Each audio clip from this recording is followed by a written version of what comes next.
time, I'd like to call the order of December 20th, 2021 special board meeting. Suspension of rules, kind of a motion for suspension of rules to allow the attendance of meeting people who were not here telephonically use another device. Mr.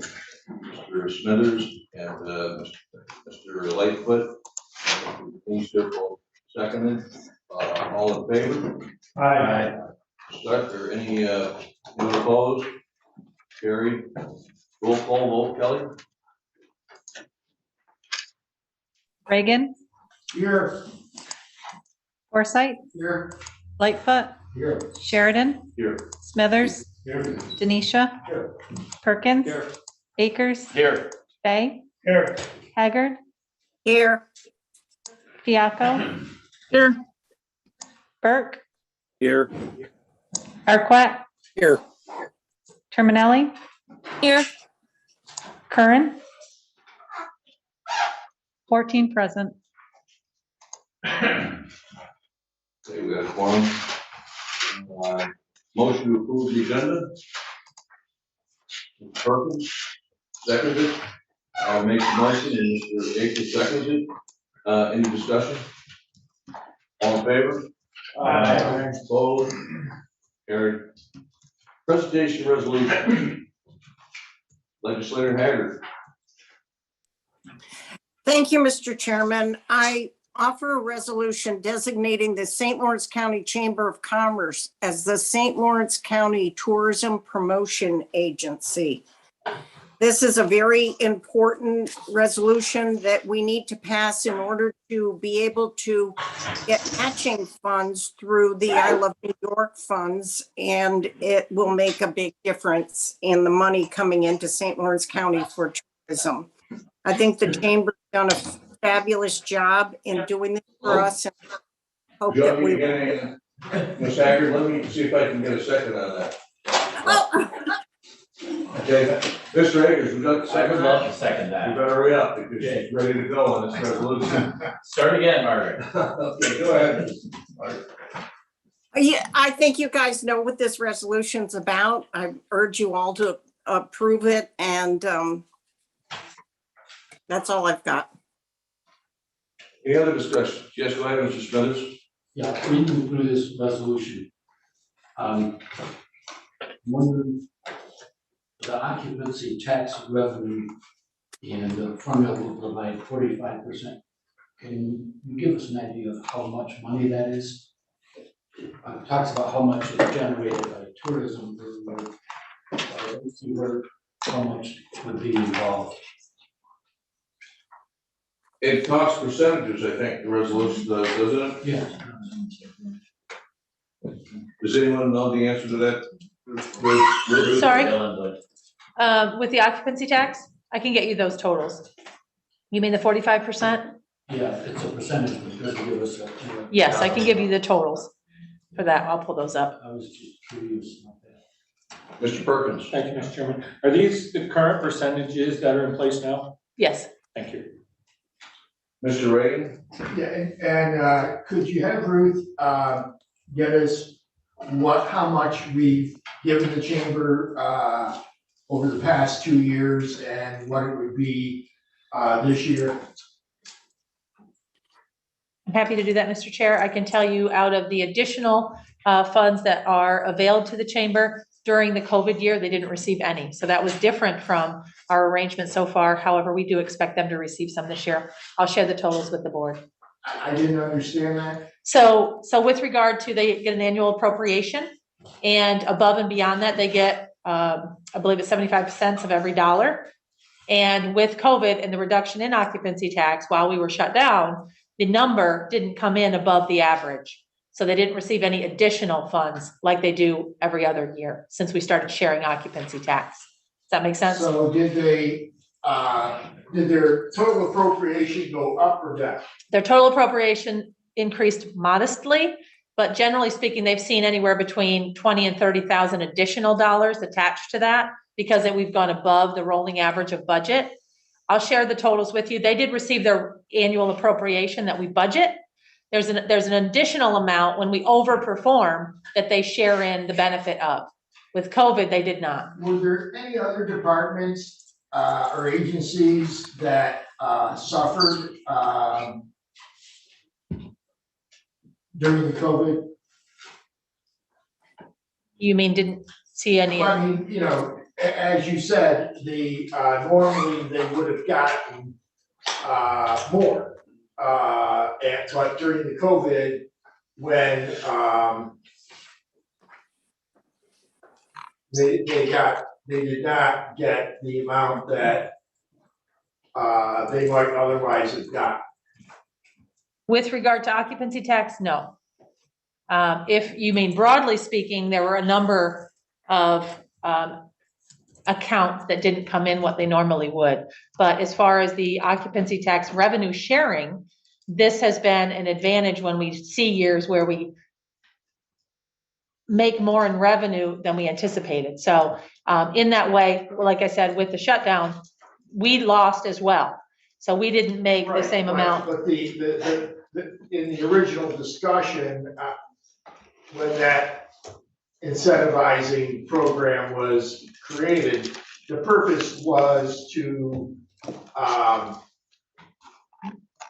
provide money to make the investment to help bring in more visitors to St. Lawrence County. And, you know, I'm just wondering whether or not, it behooves us to, not make that investment in bringing in visitors into St. Lawrence County through,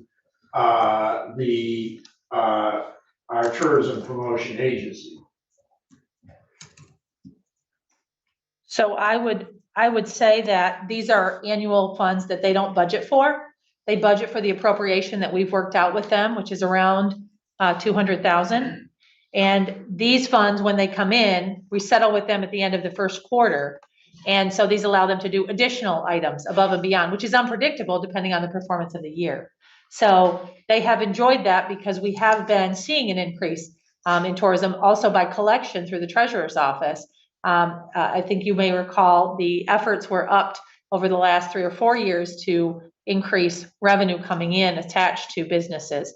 So with regard to that, they didn't fall short on what's budgeted or what we told them we were appropriating.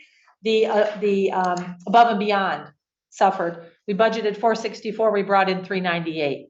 So that was the hit for last year. But I'll share with that, and also your first question about the last couple of years. I can share that with you as well in a breakdown between what we appropriated to them and what above and beyond that amount they received. Okay.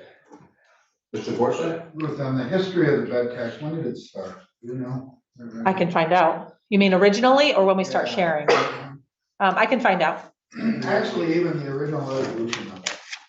Okay, I can find that out My for you. recollection, it was 1983 or 84, Yeah. 82 or 83.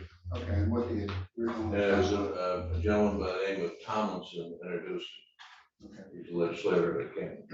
As far as another department or type thing that lost a lot of revenue, I would say nobody is local.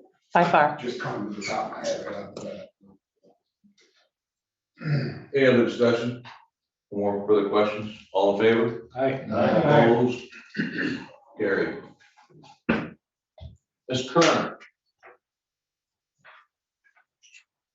Kern with us tonight? She's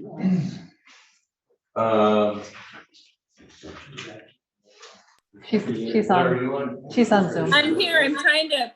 I'm trying to get my resolution to come up on my phone. I may not be able to do both things at the same time. So, hold on. Do you want me to tell you? It's number 2 on the first page of the special board, right under Ms. Haggard. It's authorizing the chair. Authorizing, I have a resolution authorizing the chair to sign a remote net metering agreement related to the power purchase agreement between St. Lawrence County and Gravity Renewables, Inc. And I move that resolution. Seconded by Mr. Forsythe.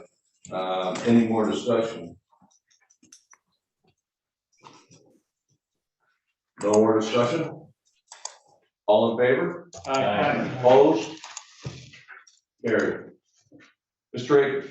Mr. Chairman, I offer a resolution authorizing the chair to sign a lease agreement with Lot 21 for space located at 206 Ford Street, Ogdensburg, New York, for property tax collection and modifying the 2022 budget for the treasurer's office. I move this resolution. Seconded by Mr. Janeska and Mr. Smithers.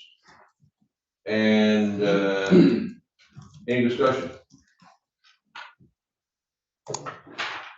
Don't see any discussion. How about a roll call vote on that one, Kelly?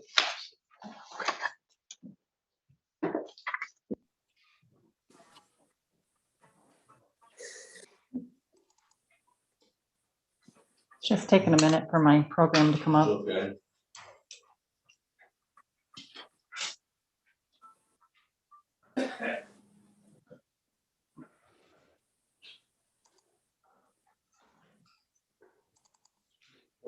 Yes. Does anyone know when the Ogdensburg property taxes are sent out? I know. For 2022? Yeah. They will be sent out with the warrant and the tax bills before the end of the year. Before the end of this year? Yep. Yep, we will be doing some advertising in the papers. I'm ready, Bill. Okay, go ahead, Kelly, and the roll call. Perkins, Yes. Akers, Yes. Fay, Yes. Haggard, Yes. Fiaco, Yes. Burke, Yes. Arquette, yes, Terminelli, Yes. Curran, Yes. Reagan, Yes. Forsythe, Yes. Lightfoot, Yes. Sheridan, Yes. Smithers, Yes. Denisha, Yes. 15 yes. Resolution carries. Mr. Akers? Mr. Chairman, I offer a resolution authorizing the chair to sign a contract with Colin Mackey for assistance and additional training in the Department of Social Services. I move this resolution. Seconded by Mr. Perkins. Any discussion? No discussion, no questions, all in favor? Anyone opposed? Motion carries. Mr. Akers? Mr. Chairman, I offer a resolution establishing a date and time for the organization's board meeting. I move this resolution. Seconded by Mr. Denisha and Mr. Smithers, and any discussion? No discussion, all in favor? Opposed? Carried. Mr. Denisha? Chairman, I offer a resolution authorizing the submission of a landowner's solar generation facility permit application jointly with Minnesota to the Adirondack Park Agency, University option. Seconded by Mr. Smithers. Any discussion?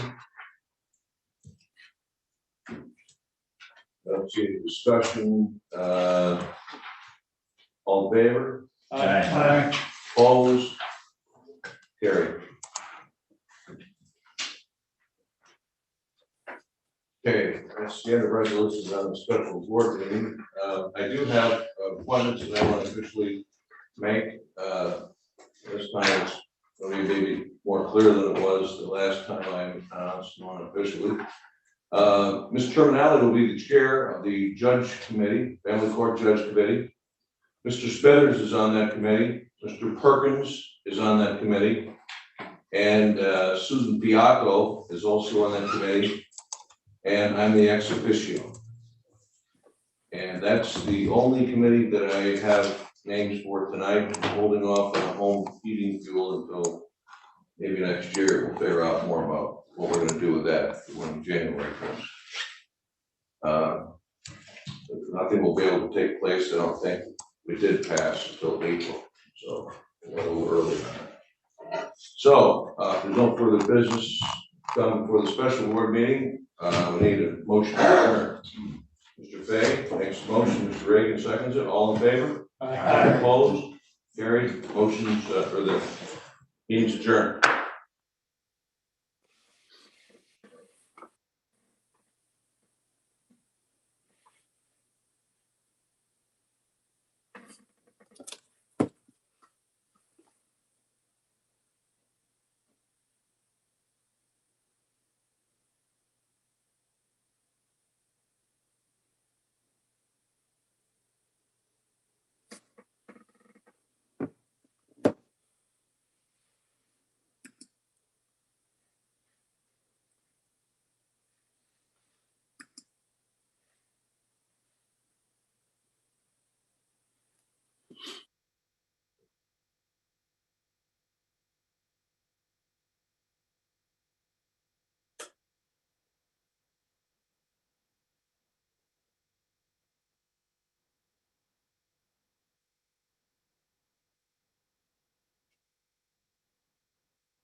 Welcome everybody to the December Finance Committee meeting.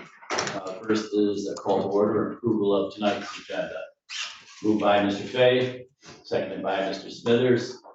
All those in favor signify by saying aye. Aye. Opposed, motion carried.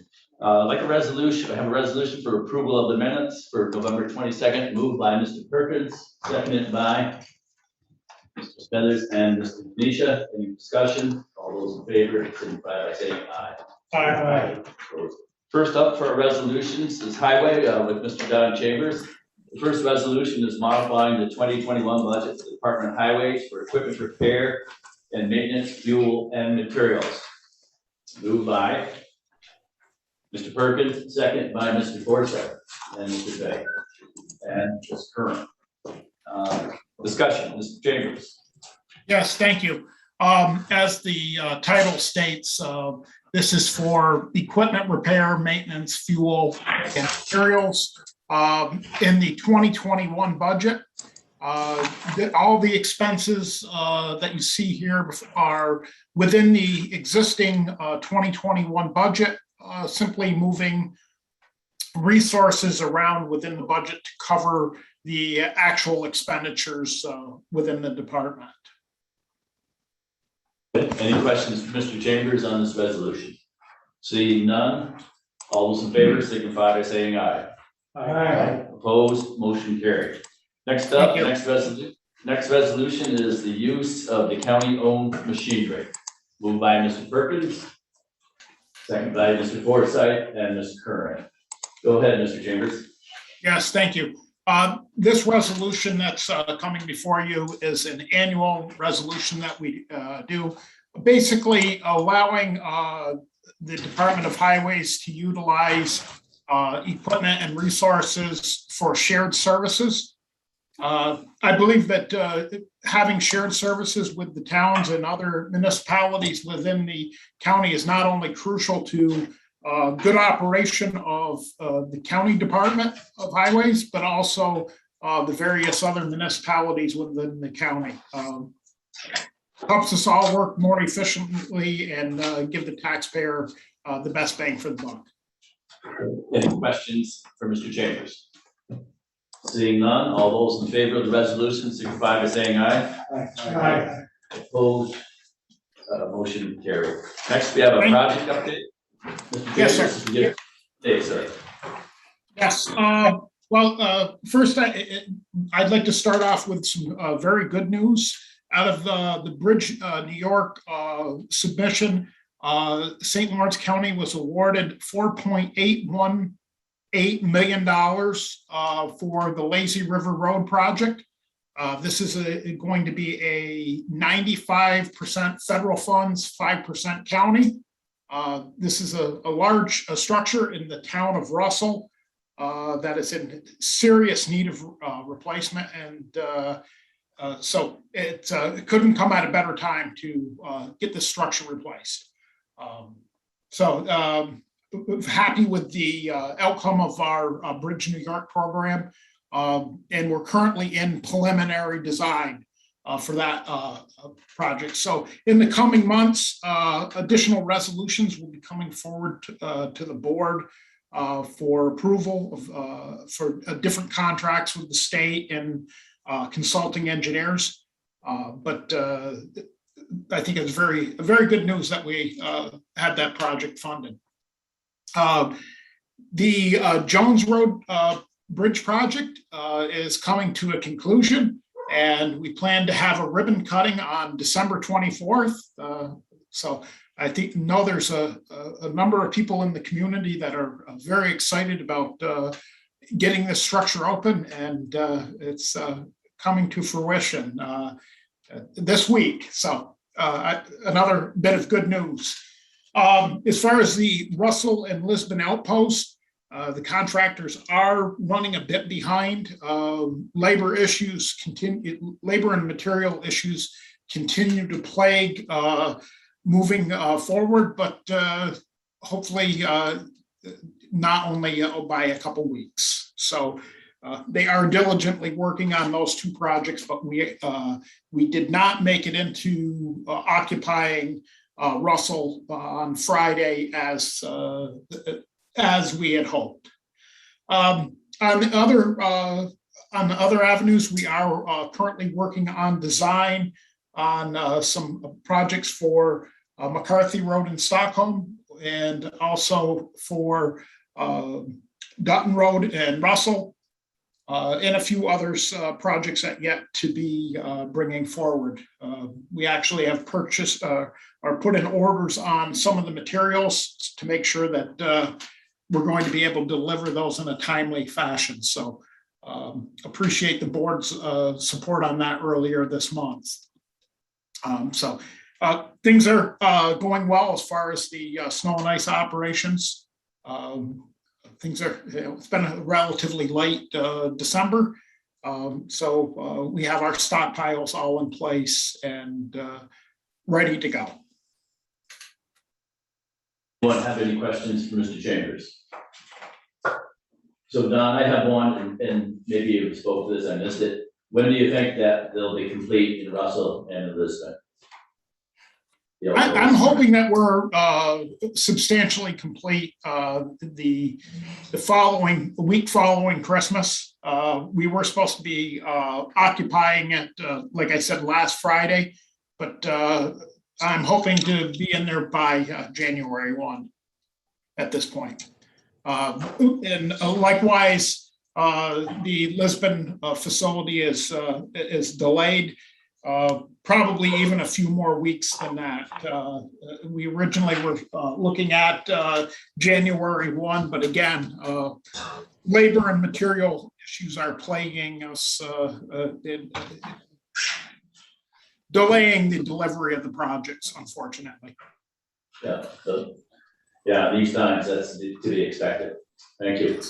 Anyone else? Okay. Thank you, Mr. Chambers. Thank you. Next up is real property. We have Bruce Green. The first resolution is correcting and refunding erroneous taxes. Moved by Mr. Perkins, second by Mr. Forsythe. Okay. Go ahead, Mr. Green. Yes, good evening. The first resolution is correcting and refunding erroneous taxes. This is what this does is it's a yearly resolution that allows us to process and recommend to the treasurer's office corrections and refunds from assessors for $2,500 and less. So that's what that resolution does. Okay, any questions for Mr. Green? Seeing none, all those in favor of the resolution signify by saying aye. Aye. Opposed, motion carried. Okay, Bruce, Mr. Green, you have a summary of the 21-21 correction of errors. Go ahead. Yes, I'm glad you asked.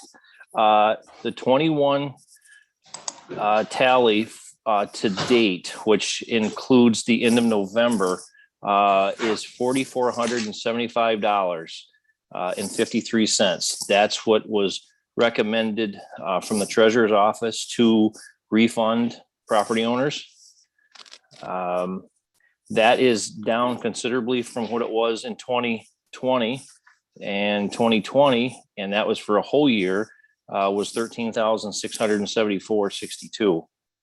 So it doesn't take in December's yet, but that's what the 21 tally is so far at $4,475.53. So that's excellent. Okay, thanks, Mr. Green. We do have another resolution for real property, and that's modifying the 2021 budget for real property for equipment repair and maintenance. Moved by Ms. Curran, second by Mr. Smithers. Go ahead, Mr. Green. Okay, this is a resolution asking for a $800 appropriation. We're moving money around within our budget to cover some expenses. Okay. Any questions for Mr. Green on this resolution? Seeing none, all those in favor signify by saying aye. Aye. Opposed, motion carried. Thank you. Okay, thank you. Thank you, Bruce. Certainly. Next up, our treasurer Renee Cole. The first resolution is authorizing blanket bond in lieu of individual sureties for county officials and employees.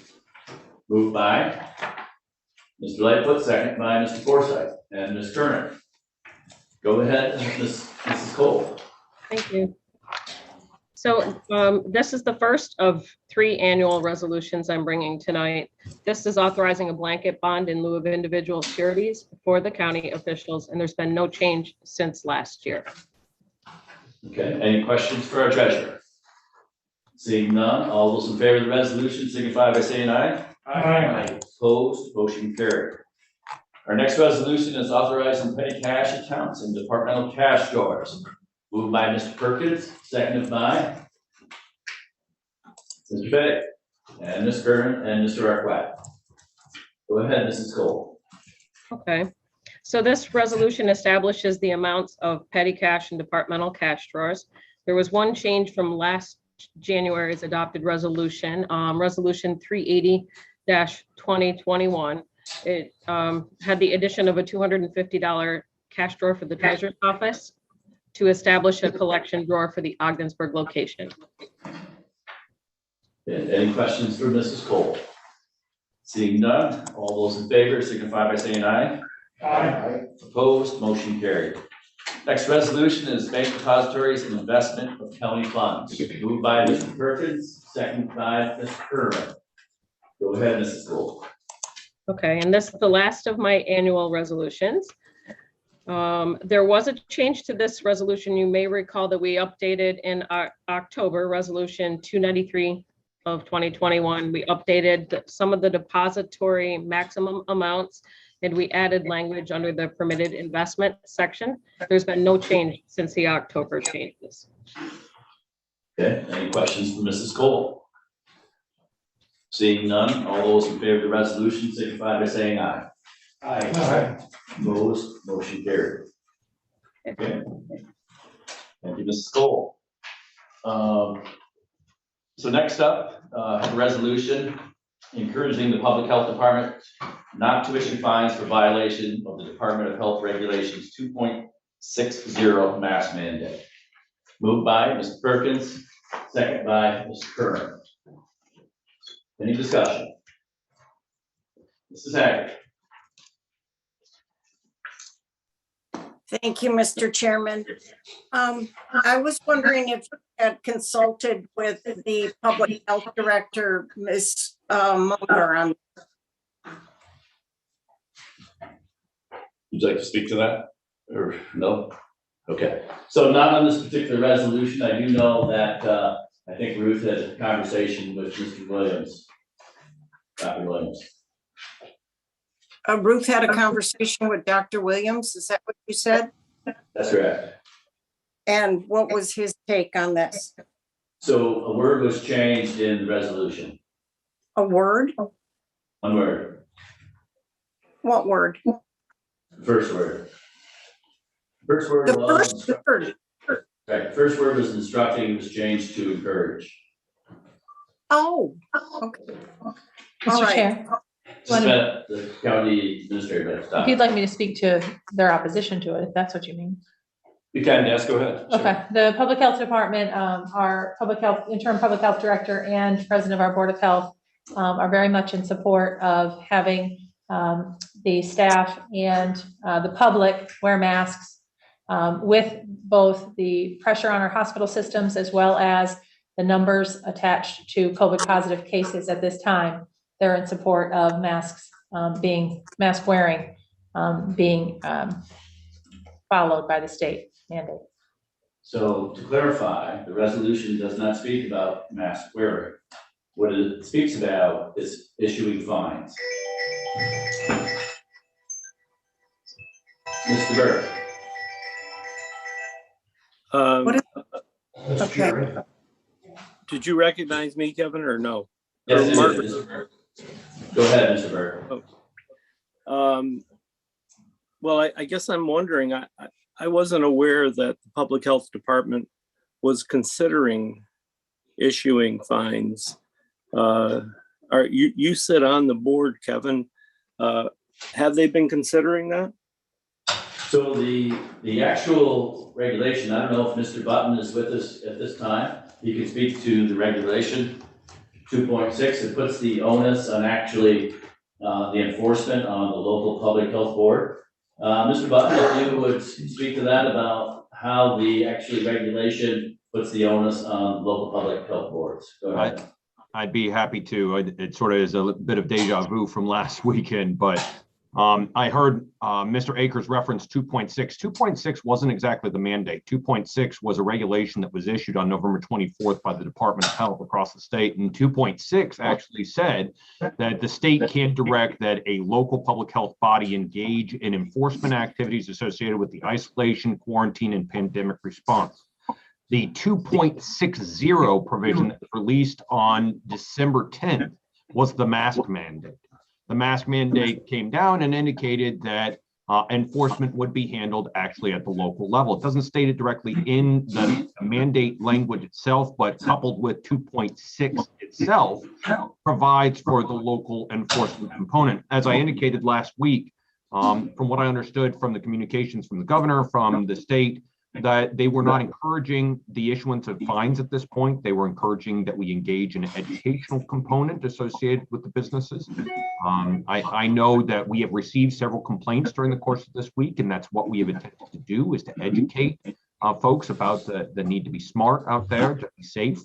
I don't know if you all saw, but over the course of the last 3 days, New York State has seen its highest positivity rate that it has seen during the entire pandemic. So we want people to be smart. We want them to be safe, and I think that's what the state wants. As to the position associated with this resolution, I take no position with respect to this resolution. That's between you all. Okay, go ahead, John.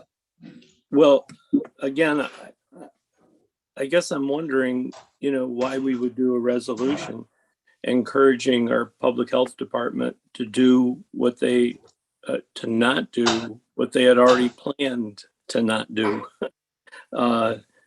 And again, I guess I'm a little I'm a little reluctant to sign on to anything like this, because our public health department, and I think it's even referenced in this resolution, they've been doing a great job, and I think they have to function with a degree of autonomy, and I'm really hesitant to try to push them in any direction. These are our experts.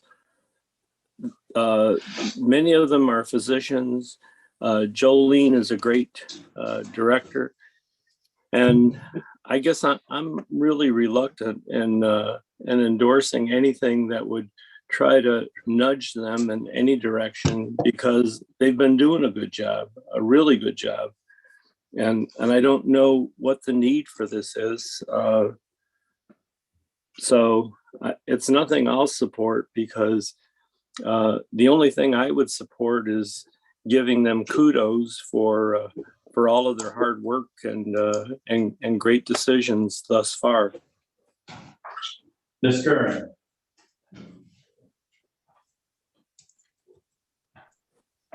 So my concern with this, I'm on television.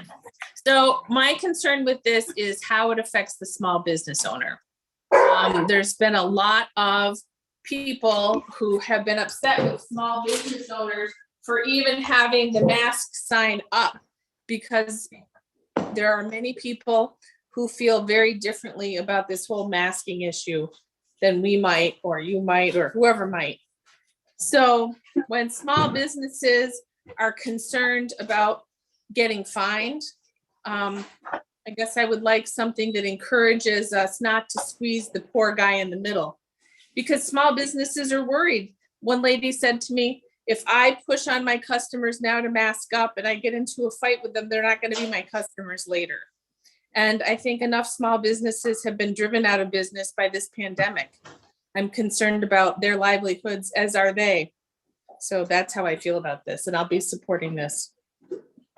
Mr. Minelli. Thank you, Mr. Chairman. I'm just wondering, we've gone through the whole mask mandate thing before in New York State, and I'm just wondering how many small businesses we issued fines to when we had the mask mandate in place before. 0. 0, the county administrator says. Okay, thank you. Important to know. Good. Mr. Chairman. Mr. Sheridan. At the last meeting, I read from the health commissioner's directive to county governments, the entire state. And it was like, I think it was the last paragraph. They specifically said that New York State was suggesting or made clear that public health departments can enforce the law. The word "can" was used, which means they can do it if they want to, or if they have the resources to enforce it, which we don't have in St. Lawrence County.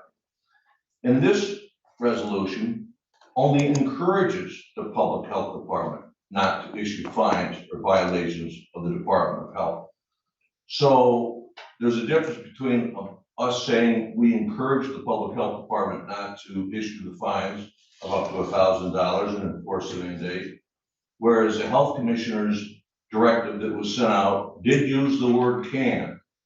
So this just kind of helps educate the people in St. Lawrence County and realize that St. Lawrence County is going to be encouraging our public health department not to enforce $1,000 fines and penalties.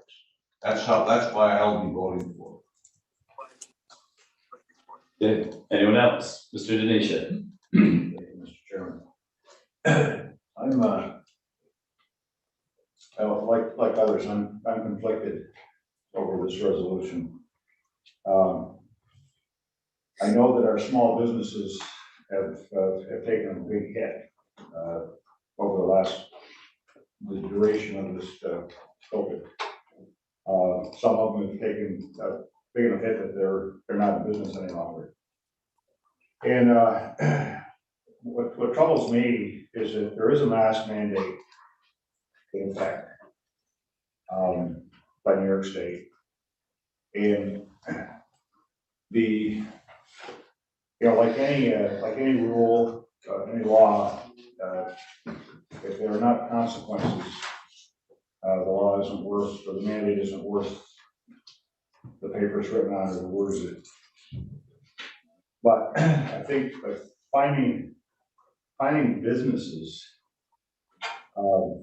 is putting the onus on the wrong people. If you go to a business and there's a sign on the door that says masks required, at that point you have a choice. If you want to go into the business, you put your mask on. If you feel that strongly about not wearing a mask, it's simple, you don't go in. To me, it's a no-brainer. I support wearing masks if you're in a public place. I support businesses that have the signs. But I think that you've got people. They don't agree with it, so they're going to do what they want to do, and that's where the owner should fall. Should be on those folks. And not on the small business person. And I don't know how you. It's like it reminds me of a story I heard once about a English Bobby. Saying telling a criminal, he's got a criminal doing something, and he told him, he said stop, or I'll say stop again. That's kind of where we are on this. Until the violators, and speaking of violators, I'm talking about anybody that chooses to go into a place of business without a mask and then wants to get in touch with somebody over it, that's where it ought to be addressed. Okay. Anyone else? Mr. Arquette. Thank you, Mr. Chairman.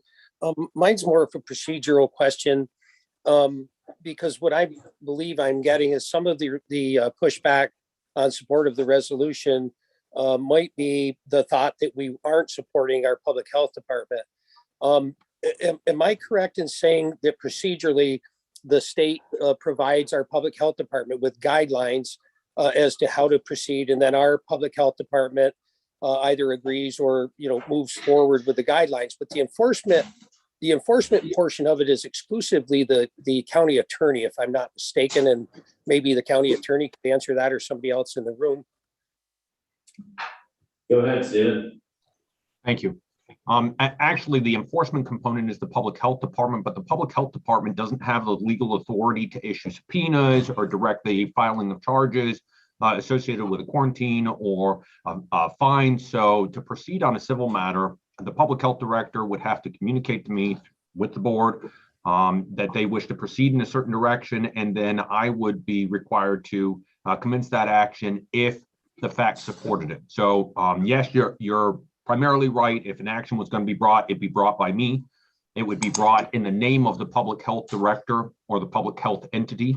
The state does provide the guidelines as to how to proceed. This is kind of an interesting thing, though. Having provided the guidelines, the state recognized that a lot of the counties announced very quickly that they would not take an enforcement measure.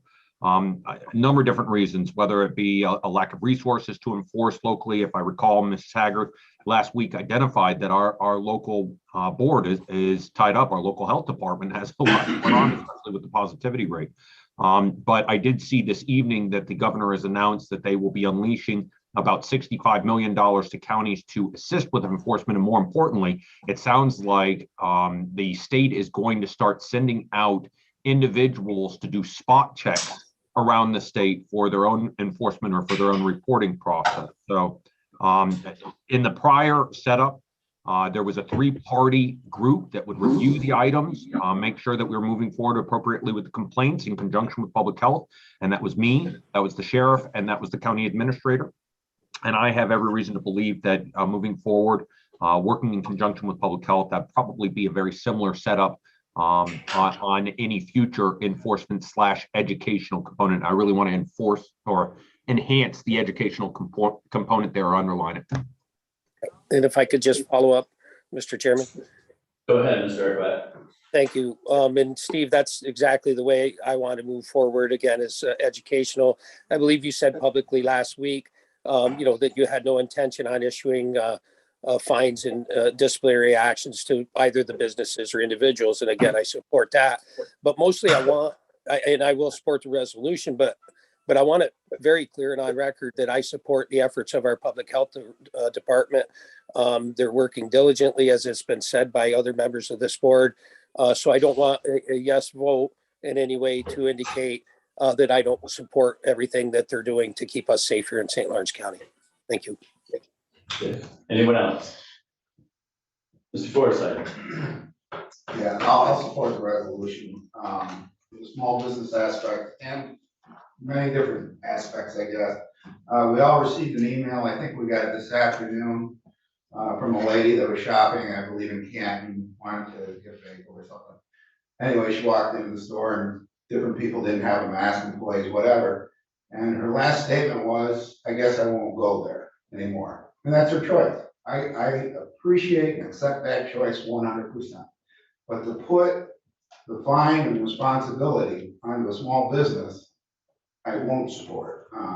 They've struggled throughout this whole process. I don't know anyone that hasn't. Once this order came out, I got more calls from different places saying, geez, I can't limit the number of people that come to my place now, A good friend of mine, my dad had his birthday last week, and we called to wish him happy birthday. He's down in Florida. He retired from Rochester. My age, property taxes are a third what they were in Rochester. No personal income tax. I asked him, what about COVID? He said, it's been over for a year down here. Business as usual. If you're elderly and you feel compromised, you might see someone wear a mask, but no one wears a mask. So, to defend the mask in any sort would be very difficult for me. And to defend a business owner over being fined would be very easy for me not to. So I'll support the resolution. Okay. Thank you, Mr. Forsythe. Anyone else? Mr. Haggard.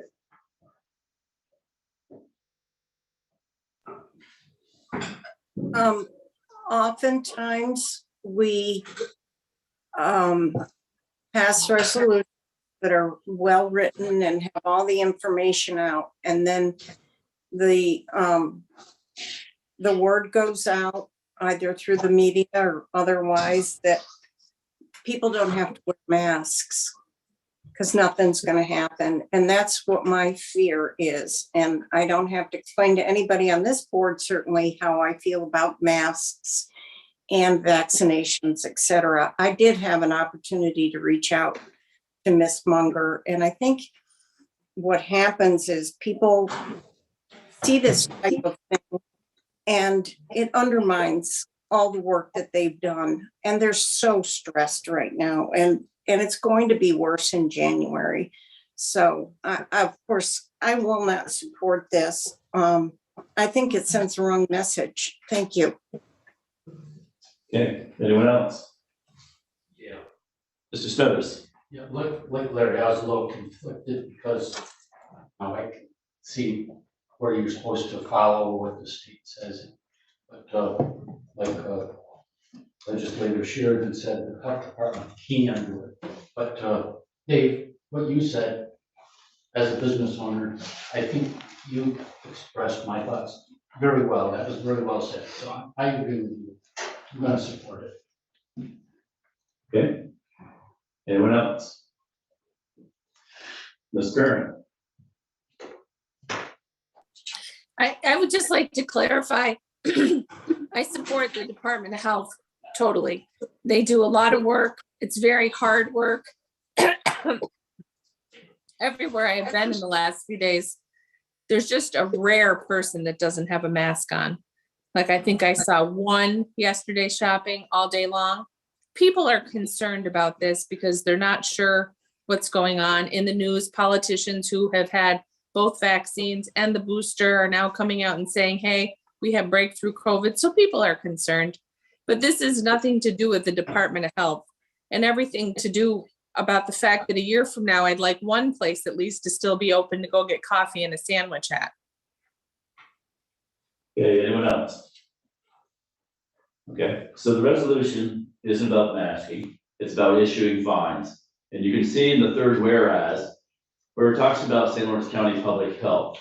It has been and continues to work tirelessly to educate and vaccinate the residents of St. Lawrence County. It lacks the time and resources to do police business, nor do they need the added burden of regulation that is almost impossible to enforce. And when Steve Button mentioned about a task force being released and doing spot checks, I think of Australia, where people are being tackled by police when they're taking their dogs out for exercise or to go to the bathroom. We don't need to become Australia. And it says in the 1, 2, 3, 4, the final whereas, that the main focus of the public health department should be to continue to educate the citizens of St. Lawrence County that the vaccines are safe and effective. That's their main purpose. And also resolution says to encourage them not to be issuing fines. We've actually issued 0 in the past. This regulation says they can. You've got over 40 counties out of the 62 counties that have come out and said that they're not going to enforce this. The vaccine has been readily available for over a year. The businesses are suffering. They don't want to lose customers if someone has made the decision. And I think Mr. Forsyth, I felt the same way when I believe it was Eileen Raymond that wrote the email. She's made the decision. She's not going to frequent the business. Well, if you've been vaccinated and you've got your booster and you think that and you believe that masks work, then you shouldn't have a problem. You can make those choices for yourself rather than imposing on businesses to actually enforce this impossible resolution. I think what the New York State should be saying is that we need to petition the FDA to approve both the Merck and the Pfizer COVID pills. In England, on November 4th, after 2 weeks, they have approved the COVID pill for Pfizer, which has been shown to be 83% effective against the Omicron. That's what we should be doing. Why the FDA is sitting on these pills, both Merck and Pfizer, for this length of time when it could be approved. They could have been approved back in November.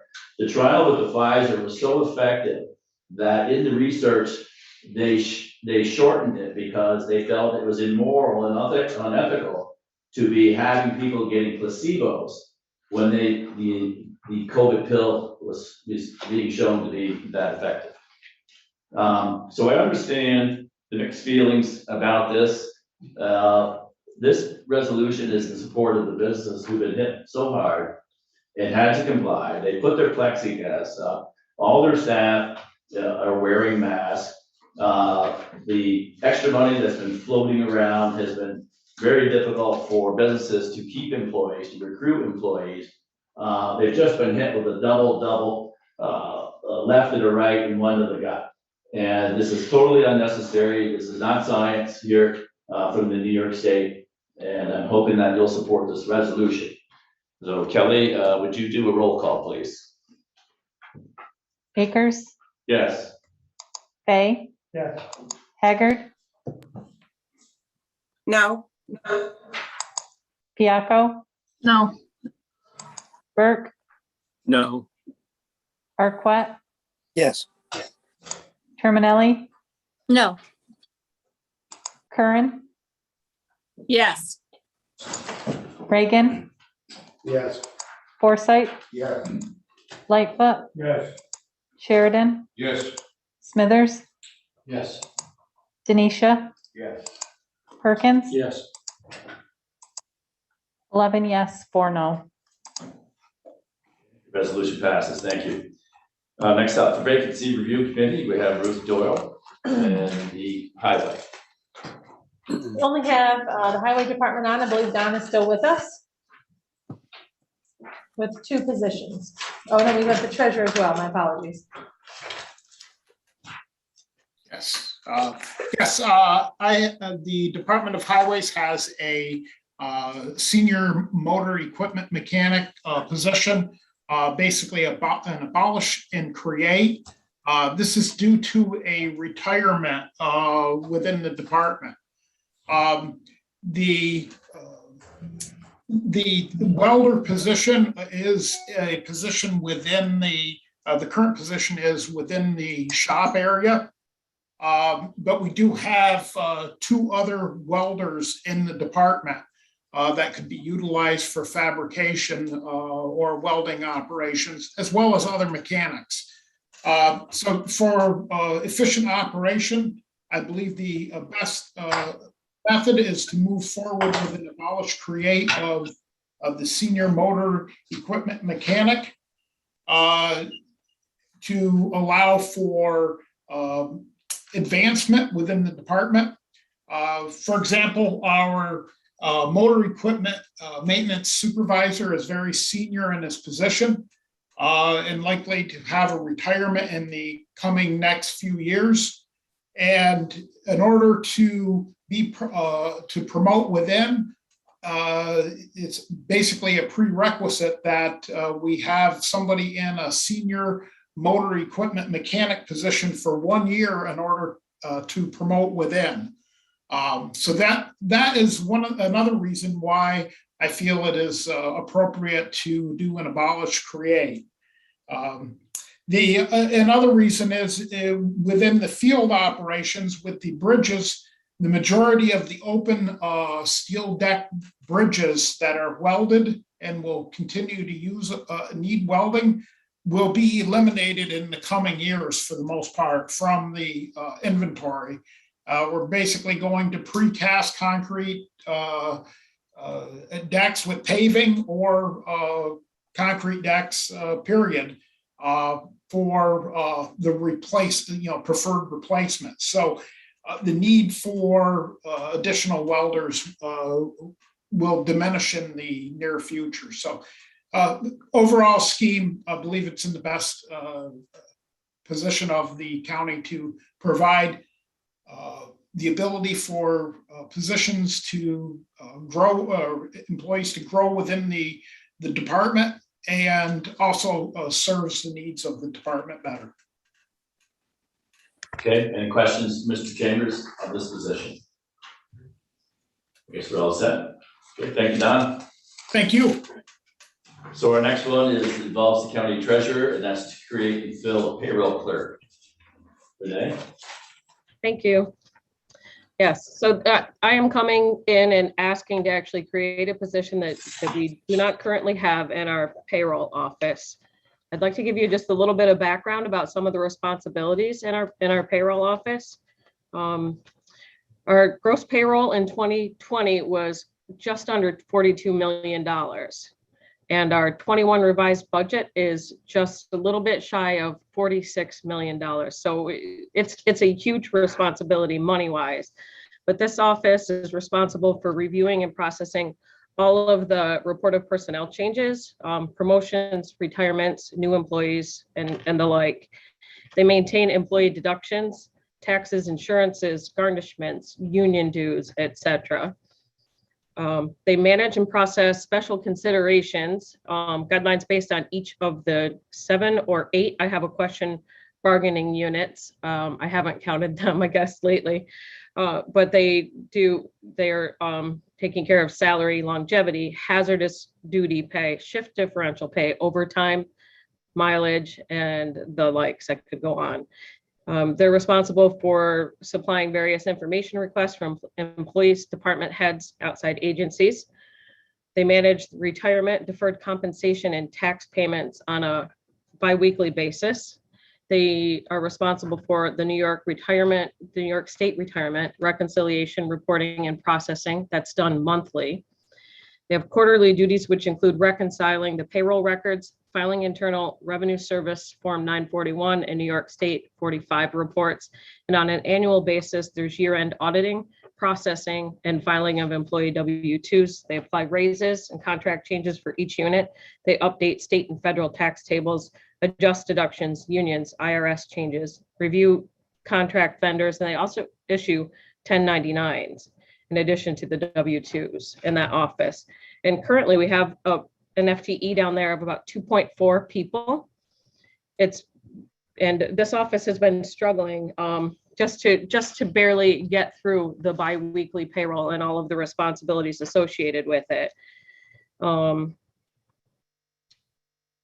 The current staffing levels, I feel, expose the county to unnecessary risk due to the size of the office. It's something that has been noted by our external auditors every year. Even more importantly, payroll has no backup in the event of an emergency should the chief payroll clerk be unavailable. And that's an unacceptable level of risk.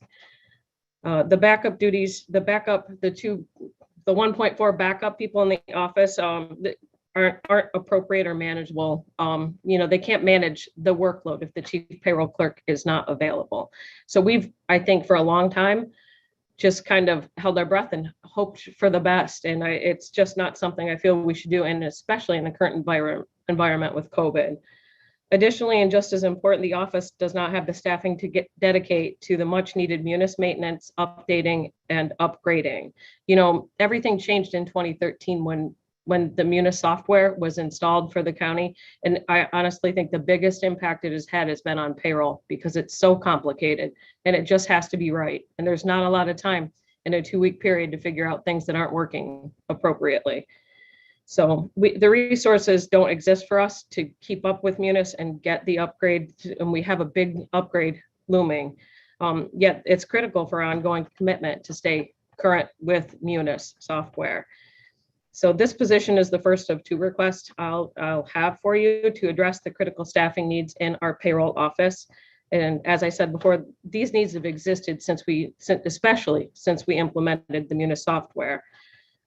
Adding this position will allow the chief payroll clerk to address our unmet needs and provide in-depth knowledge, oversight, and physical resources needed to stabilize the office.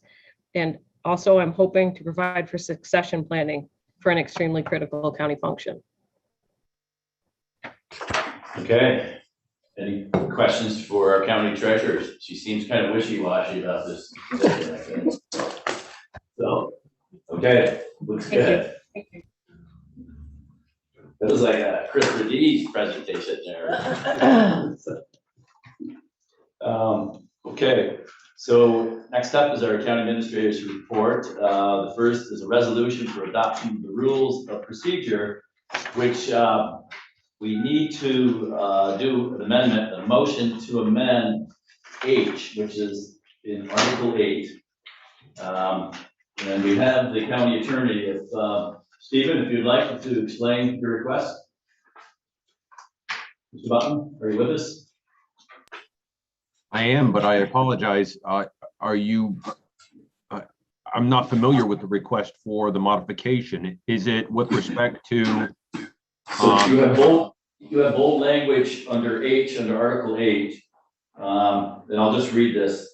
The way it reads now is, in our article procedure here, is in order to maintain the integrity of its proceedings, cellular telephones and other recording devices that are deemed to be distractive and, or would be in bold, which would be a change, disruptive to, in bold again, as legislative meeting may be limited to the discretion of the chair, or in bold is, or upon request of the majority of the members of the legislative body present. Certainly, I can speak to that. Okay. The provision as provided to me, I don't believe ever was a part of the rules of procedure. When it was provided to me, I added the bolded provision. I believe the entire portion was inserted. So I think it should be clear that I don't believe that portion at all was ever included in the rules of procedure. However, the additions that I included were to make clear that it wasn't solely at the discretion of the chair that interference, distractions, or disruptions associated with an electronic recording device could be determined to be ceased. The original draft that I saw of the proposed rule would have given complete discretion to the chair to indicate to an individual in attendance at the meeting that they were not permitted to utilize a cellular device during the course of the meeting. I think the concern was that we maintain an official record of our proceedings, much like a court does. Our official record is subject to review and possibly lawsuit or litigation. Because of that, it's important to maintain the integrity of the official record. This is an issue that the courts have had, and that's why about 3 years ago, the courts put up a notification that said, hey, you can't record within the proceedings without permission of the chief court administrator. It was so that there wouldn't be partial records floating out there of the activities. There would be a complete and whole record. It's not that people aren't permitted to engage in recording of the proceedings, but I think there was a concern that they would be cherry picked, they would be limited. There would be a number of issues associated with the record itself that could actually tarnish the record. Now, separately, it's my understanding that this draft was provided to me because there were certain members that had concerns about activities related to individuals getting them in their face during the course of the proceedings with cameras with cellular devices. And I believe that complaint was brought to my attention. So that type of disruption would be the type of disruption that I think this rule would seek to address. Now, if you're asking me if I take a position on whether or not it should be included, I don't. Okay. Has to review it. Okay, thank you, Mr. Button. So I guess the proper procedure would actually to do the resolution. Yes, So, get a motion in a second. and then we'll do an amendment if the board so chooses. So the first resolution is adoption of the rules of procedure, moved by Mr. Perkins, seconded by Mr. Forsythe and Ms. Curran. Mr. Chair? Mr. Reagan, are you a second or you'd like to speak? I would like to make an amendment to the proposed amendment. Okay, thank you. And is there a second to Mr. Reagan? I haven't said what it is, but I would, sure, we could vote on it. So we have a first and a second, and now we have a motion to amend. Yeah, and my motion to amend is simply that nothing in the rules of procedure should be interpreted as affecting duly constituted members of the press as or TV, radio, or newspapers in St. Lawrence County. Right, there's a second by Mr. Denisha. Any discussion on the amendment? Mr. Lightfoot. If I may ask, Mr. Reagan. Certainly. would that amendment include the television people walking around, getting down in front of individual legislators and videotaping either their figure or their comments?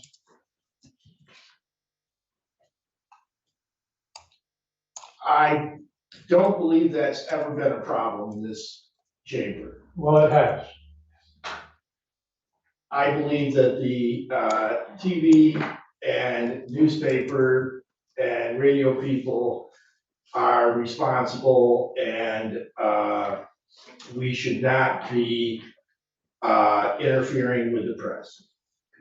If I may, I will read H, which is what the current H is, and then the language that was given to me for changes. It actually does not say anything about the press, but it could be interpreted as such.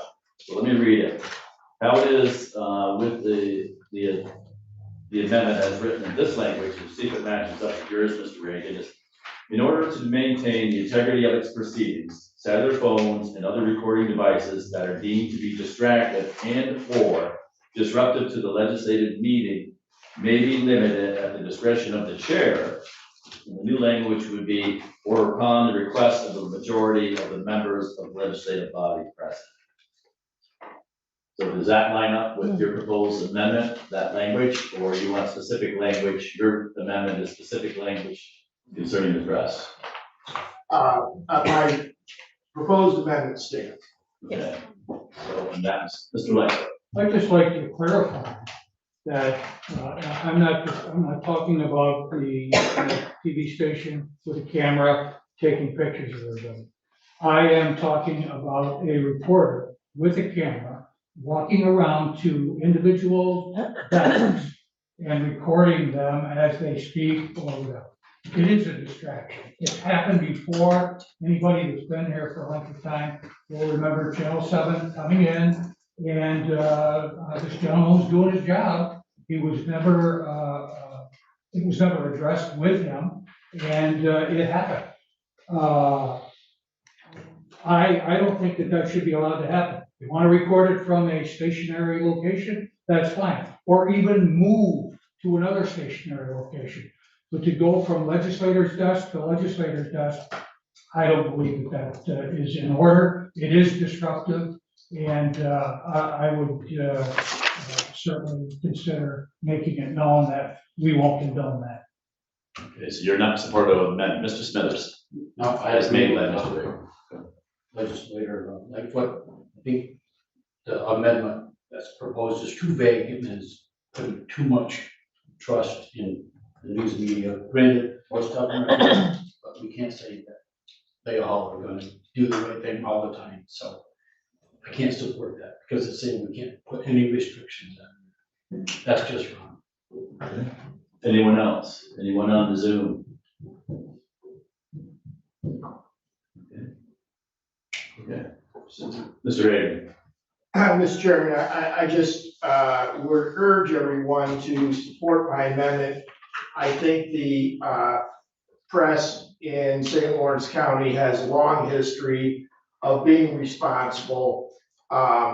If there are particular incidents, there's nothing that prevents the chair of the committee from cautioning members of the press if they deem it disruptive. And I think that we should trust the press to do its job and thank the press for doing its job. It's not an easy job, and the members of the press work very hard to make the people of St. Lawrence County aware of what's going on in these chambers and in county government and in all facets of life in the North Country. And treating them with the respect they deserve is the least we can do. Mr. Burke. Thank you, Mr. Chair. I agree with Mr. Lightfoot. I was here when that happened, when the reporters are coming.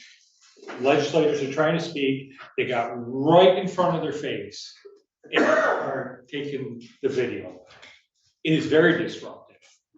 It's hard to keep your train of thought. It was very unprofessional. I think that the way your amendment is, that you have the resolution would suffice. And we have never stopped the press before, so I don't think that would be any issue. So I won't support the amendment. Mrs. Hager. I wasn't here and I'm not familiar with the incident that you're referring to. I'm sorry. But I'm glad I missed that, by the way. But what I was going to say is it possible that we don't allow, if we've structured it so that it was a matter of anybody approaching a desk, anybody coming towards into our zone, so to speak. That did happen to me a few meetings ago. I was taken aback by somebody approaching me from the group of citizen participants, which it was unnerving because I didn't know what it was about. So would we solve this problem by just saying nobody can come into that area? Okay, Mr. Burke. I agree with Jim. I think that by and large, did you recognize me? I did, Mr. Burke. Go ahead, please. I think by and large, the press has been very responsible. I was here during, I think it was an isolated case where what Joe described happened. And I guess I wonder if anybody, if whoever chaired that meeting spoke to the press afterwards, because I can tell you, to my recollection, there was no effort to control that disruption during the meeting. So I agree with Jim. I think it sends out, for an isolated case, I think it sends out the wrong message to people who are very very conscientious. Okay. So I was here, NPR used to come out and they put the microphone right in front of you, or Channel 7 News would do the same thing. And I was a new legislator, I just thought that was par for the course. So those were in the early years, I would say from 11, I don't know, Mr. Forsythe, you must have experienced that, but I was more concerned that I was caught picking my nose than anything, than actually being nervous about actually saying what I was doing, but I understand. But the other thing I think we ought to consider under this amendment that Mr. Reagan has proposed, anyone could claim that they were from a news organization, no matter if they have a blog or somebody else.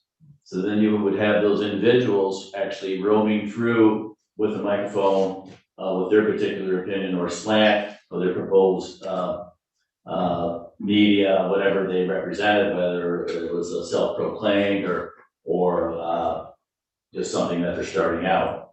So I think I would vote against Mr. Reagan's amendment. Nothing alerted me in the actual existence of H or the proposed changes to H that anything was concerning the press.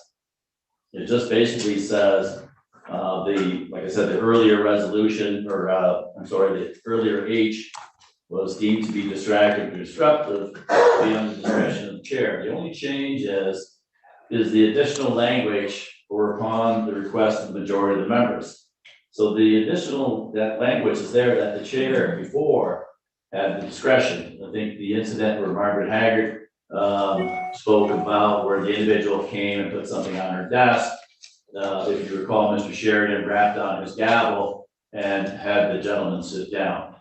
So I think it's about what Mr. Button referenced is the proper recording and registering of actually what had happened. But we do have an amendment on the floor. It largely concerns the press. There was a second, I think Mr. Denisha, were you with a second? Okay, so, let's vote on the amendment. So, all those in favor of the amendment, signify by saying aye. Aye. Okay, so we've got 1, 2, 3, who's got their hand up here?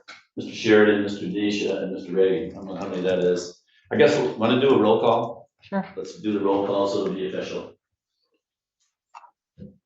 So what we're voting on is, Mr. Reagan's amendment, which largely concerns free, access by the press to this body.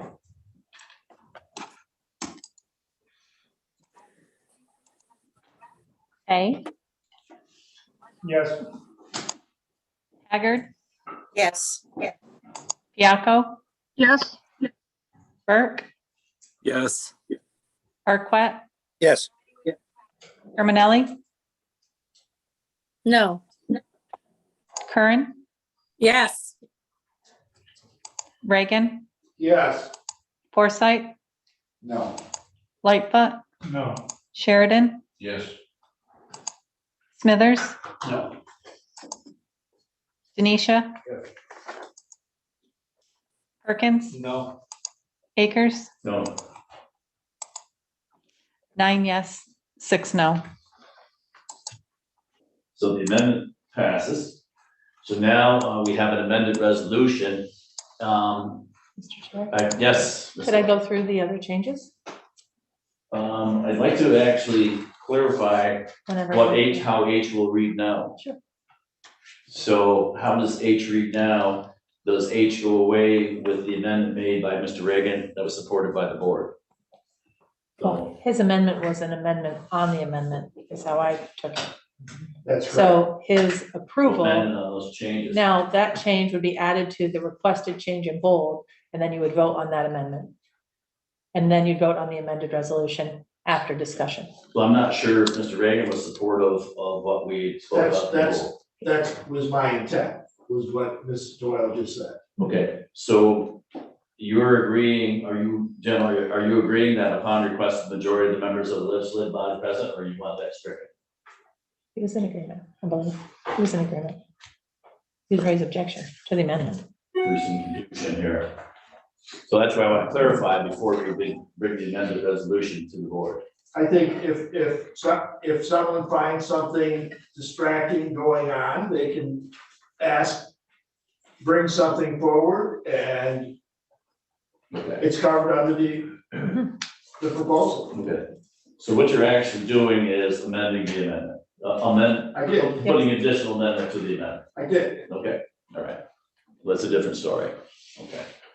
So H would read, in order to maintain the integrity of the proceedings, cellular telephones and other recording devices that are deemed to be distracted and or disruptive to the legislative meeting may be limited at the discretion of the chair or upon request of the majority of the members of the legislative body present. And then you would have Mr. Reagan's language, which would read beyond. Not to include the press, including TV, radio, and newspaper. Okay. Could you say that again, please?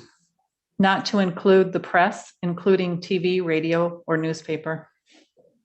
That's correct. Okay. You know, and Go ahead. And, you know, nothing in, and thank you for supporting this. But, you know, keep in mind, there's nothing in my amendment that prevents any member of this board, if something is distracting them during a meeting, to bring it to the attention of the chair and ask the chair to direct whatever the annoyance is to cease and to enforce that. It still is, this chamber belongs to this body, and if there's something that's distracting you, you're certainly allowed to say, Mr. Chair, this is distracting me. Can we address that? And the chair can say, could you, move to another position? But if you could read the last part, not to include the press. Not to include the press, including TV, radio, or newspaper. Mr. Smithers. What Legislator Reagan said. isn't what that says. But there's nothing to prevent you from raising a concern with the chair. Yes, there is. He said it doesn't apply to the press. It's not a rule of procedure. But you, as a chair, as a member of this board, always have the privilege of the floor. Could we get our county attorney to comment on that, the language, so that we understand? Mr. Button, are you listening? I am. You're earning your salt tonight, go ahead. So we have the language, seems to be met with approval of the changes that were made. And the amendment that Mr. Reagan has made is not to include the press or media. Well, I actually heard Mr. Reagan's comments, and I believe Mr. Reagan's comments seem to indicate notwithstanding, nothing within the rule would be construed to limit or impair the press's access to the chamber to perform their activity. And from that perspective, I perceived that Mr. Reagan's intention was to make sure that that rule was not used to limit the press's ability to engage in the reporting activities during chamber activities. Be that as it may, I think Mr. Reagan was accurate when he said that a chair could actually speak, could gavel out an individual that was engaging in a disruption, whether that be a member of the general public or be a member of the press. But I think the rule as crafted, at least as I heard the amendment, it suggested that the rule was not designed to impair or impede the press's ability to engage in recording activities in the chamber. So I don't think the purpose of this rule really is to engage in any impairment or impediment of anybody's ability to engage in any activity in there other than to engage in a disruption or activity that is designed to defeat the purpose of the body, which is to gather, to deliberate, and to render decisions. So if Mr. Akers, your question is whether or not, or Mr. Smithers, your question is whether or not Mr. Reagan's amendment would prohibit the chair from addressing a disruptor that happens to be a member of the press. I don't believe that Mr. Reagan's amendment would prohibit that, but I don't believe that the ultimate objective associated with this rule was to prohibit the press or any member from being able to at least engage. It was to limit their ability to distract or disrupt. Well, the language says not to include the press and the media. So that would mean that any proposed disruption that was taking place, then the board or the chair would not be able to act on that. So my problem is not so much the recognized press, is if we have a dissident individual that claims to be of the media, maybe the circulation being a 1 through 10, that could be a process that would could be a problem for our activities. Go ahead, Steve. Thank you. Mr. Akers, there are other provisions within our rules that actually allow for the chair through discretion to address individuals that are disrupting the proceeding. Separately, there's a number of common law areas that allow the chair to address those proceedings. You're right with respect to the read, if it specifically states that it does not include the press, then this rule itself would not, but that doesn't mean all rules do not. And there are other rules that the board has and the chair has discretion of that could engage the press if the press engaged in a disruption. Okay, thank you. Ruth, you were talking, did you have something to add? I believe that Mr. Reagan's initial comment said not intended to interfere. Okay, well, the way that Kelly reads this, not to include the press. I just wanted to clarify. I didn't know if that made a difference or not in terms of the intention.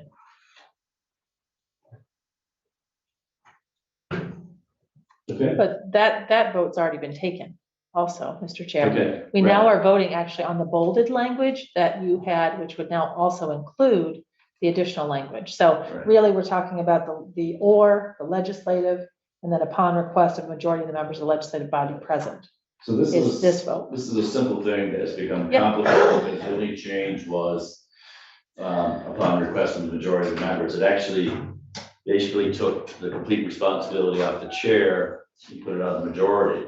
So now what we have is an amendment that is the rights of the press. And I'm just envisioning scenarios for individuals who are identifying as members of the press. That will look at this and say, I can do anything I want here. But, so we have the resolution, what were you saying, that we need to vote? On just the bolded language that you read to begin with, because the vote's already been settled on the second part about the media. And then, so a vote on the amendment, and then a vote on the amended resolution. Well, I believe Jim Reagan's amendment includes the language upon request of the majority of the members of legislative present. And then what was read to us, not to include the press. That's what the resolution, that's your amendment, correct? He amended the amendment. So his language is only the media Go part, to a vote on the bolded language, bolded language. And the bolded language doesn't include your amendment. but it does now. It does now. So you're not re-voting on that, Nine you're people voting voted on. yes. Let's do that. Let's do a roll call.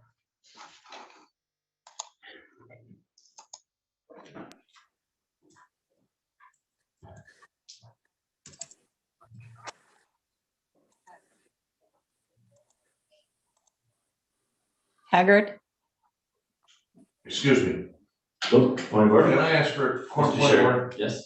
before you start your roll call? Are we all clear on what this amendment is that we're voting on? No, I'm No. not. I'm not. I'd need it reiterated one more time, and of course, I'd be the first one to be called on to vote. And I'm like, oh my God, what's going on? Confused. So we had the original adoption, or the actual adoption of the rules of procedure. And we spoke about an amendment that needed to be done at H. So what I first asked about, if people were accepting, needed a motion for the amendment, and that would be to change the language to upon request of the majority of the members of the legislative body. Which there was a first and a second, I believe, is that correct? Yeah. And so before discussion had taken place on that simple amendment, Mr. Reagan made a motion or amendment that, which is basically, that stated on the end of that, not to include the press or the media. And so what you voted on was the amendment for the addition of not to include the press and the media under these. So that's what you voted on, and that's what you passed 9-6. So now we're looking at H. So I'm gonna read H. Or actually, H is in order, the third time. In order to maintain the integrity of its proceedings, cellular phones or other recording devices that are deemed to be distractive and or disruptive to legislative meetings may be limited to the discretion of the chair or upon request of the majority of the members of the legislative body present. So you're saying, Ms. Doyle, that's what we're just voting on, is that? You already voted on that. The media part. Now you're voting on the bold language that was the change for this evening prior to the amendment. The amendment passed, so now the amendment is part of the motion. What you haven't resolved yet is the bolded language being included. So if, let's say, you vote this part of the amendment down, the amendment would stand on the media language if the resolution passes as amended. Does that make sense? No. So we're past the part of the amended, the amendment's been passed. That includes the language, so now that's So there. the amendment is, and the only language is not to include the press or the media. If you're referring to Mr. Reagan's amendment, that's his amendment. That's approved. So that's past 9-6. Yes. Now you're voting on the bold language you read. Okay. So, point of order. Good. So my understanding is you had the amendment with the bold language. And then Mr. Which was first and seconded. And passed. No, No, we never wasn't voted on passed, it wasn't because voted on. And then Mr. another Reagan amendment took made place. an amendment Oh, on okay. the amendment. Yep. So I believe we're voting now The on whole the original piece, I'm sorry. amendment, including Right. Yes. the Correct. amended amendment. Right. Yes, that's right. I apologize. Yes. Okay. So if this gets voted down, Does the whole thing get voted It down? stays as was presented in your agenda before it was Okay. brought forward. Thank you. So just to clarify, what you're voting on right now is, and I'll read it again, fourth time. In order to maintain the integrity of its proceedings, cellular phones and other recording devices that are deemed to be distractive and or disruptive to legislative meeting may be limited at the discretion of the chair or upon request of the majority of the members of the legislative body present, not to apply to the media. Right? What's it say? Including Not to newspaper, include. radio. Including TV, radio, or newspaper. Not to include TV, media, or newspaper. That's what you're voting on, Even radio. the radio. Okay. Everybody clear now? Okay. So, Mr. Perkins. If I could ask county attorney, if this amendment failed, there are other rules that would allow the chair to stop any disruption, correct? There are, in fact, there are a Thank you. series of rules within both case law, within state law, and within the rules of procedure that allow a board and its chair to maintain the integrity of the proceedings and keep from disruptions. So yes, absolutely. Thank you. Okay, Mr. Denishan. I'm more confused now than I was before. Okay, so if I can reiterate, the amendment was made first and second to include the language which I've read 4 times. Before that was discussed or passed, Mr. Reagan made an amendment which basically says not to include any restrictions, not to include TV, radio, or newspaper from whatever, disrupting the meeting, or, not to include them, that these. So now, we're actually including the first thing that was amended and second, but never voted on, with the bold language, plus Mr. Reagan's. So I will read it one more time. So this is what we're voting on, yes or no. Is for H, is in order to maintain the integrity of its proceedings, cellular phones or other recording devices that are deemed to be distractive and or disruptive to legislative meetings may be limited at the discretion of the chair or upon request of a majority of the members of the legislative body present, not to include media, newspapers, radio, or whatever. Okay, Mr. Forsythe. I think Larry was gonna finish the question, or at least I'm assuming it was, what's the intent of having this whole amendment in the first place, if there's already things in order that can do this? So I'm just that's lost. a viable question. I'm just lost. I don't know if Kelly, can you tell me where the request was made? Mr. Button says he didn't ask it. Where was the request to make a change? Does anybody know? Does anybody know what legislator made the request for this change? Mr. I Denisha. can tell you, I brought it up. I brought it up in light of the circus that we've been experiencing with people with cell phones. Getting their cell phones out, recording whoever's talking, whether it's in everyone in the, all legislators. It just, that should have been stopped. It should not have been allowed to occur. Okay, so I brought it forward. I think I spoke to Ruth about it. And we need to do something about this. And that's precisely what we're doing. Thank you, because I'm just doing my job as finance chairman. I was given this and said this is an amendment. And so we're going through the exercise and now it's become complicated. So I would, Mr. May I just follow up? Yes, Mr. Forsythe. So I'm gonna touch base with the county attorney real quick. Steve, we don't need this resolution to address that situation from occurring. And it leaves it at the discretion of the chair or the majority of the board at any time deemed fit. So the majority of the board would be new language. That's what the amendment, that's what the original intent was to change from. So previous to this, as Mr. Button had explained, previous to this, only the chair could make that call. Okay, but procedurally, if a member of this body brought it forward to the chair, he could call on a vote before making an enforcement, correct? It's already there. Okay. I'm fine. Anyone else? Yeah. Mr. Lightfoot and Mr. Denisha. I just make a comment that this amendment adds a special class of citizen to the board process. And I don't think that, I don't think we really want to do that, adding a special class of person, press or anybody else. Everybody should be treated the same in here. Okay, no special pass for press, TV, radio, anybody else. And I agree that I think that the current H covers the situation where the chair ultimately has ultimate control over what goes on in this room. And it can be stopped like that by the chair.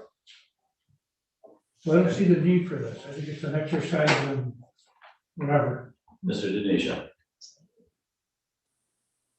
You're reading the language, the original language, aren't you? Now, and I think there was nothing in here, it was meant, to, limit, legitimate press. But There's nothing in the language that talks about the press at all. Mr. Perkins. I urge everybody to vote no on this amendment, and I call a question. Okay. Does it require a second on vote question? Second, no discussion. Okay, so it's been seconded. So basically you're voting to end discussion, yes or no? I think we can ask. All those in favor of calling the question and end discussion, please signify by saying aye. Aye. Anyone opposed? Okay, so we have on the amended version, which I'll read again. In order to maintain the integrity of its proceedings, cellular telephones or other devices that are deemed to be distracted or disruptive to legislative meeting may be limited to the discretion of the chair upon request of the majority of the members of the legislative body present, not to include the media, newspapers, and radio. So, roll call vote, please. Haggard, No. Fiaco, No. Burke, Yes. Arquette. No. Terminelli, No. Curran, No. Reagan, Yes. Forsythe, No. Lightfoot, No. Sheridan, No. Smithers, No. Denisha, I know. Perkins, No. Akers, No. Fay, No. 2 yes, 13 no. So the amendment does not pass. I would entertain a motion to adoption for the adoption of the rules of procedure, moved by Mr. Denisha, second to Mr. Lightfoot and Mr. Fay. Mr. Smithers, do you have your seconding or? No, I discussion.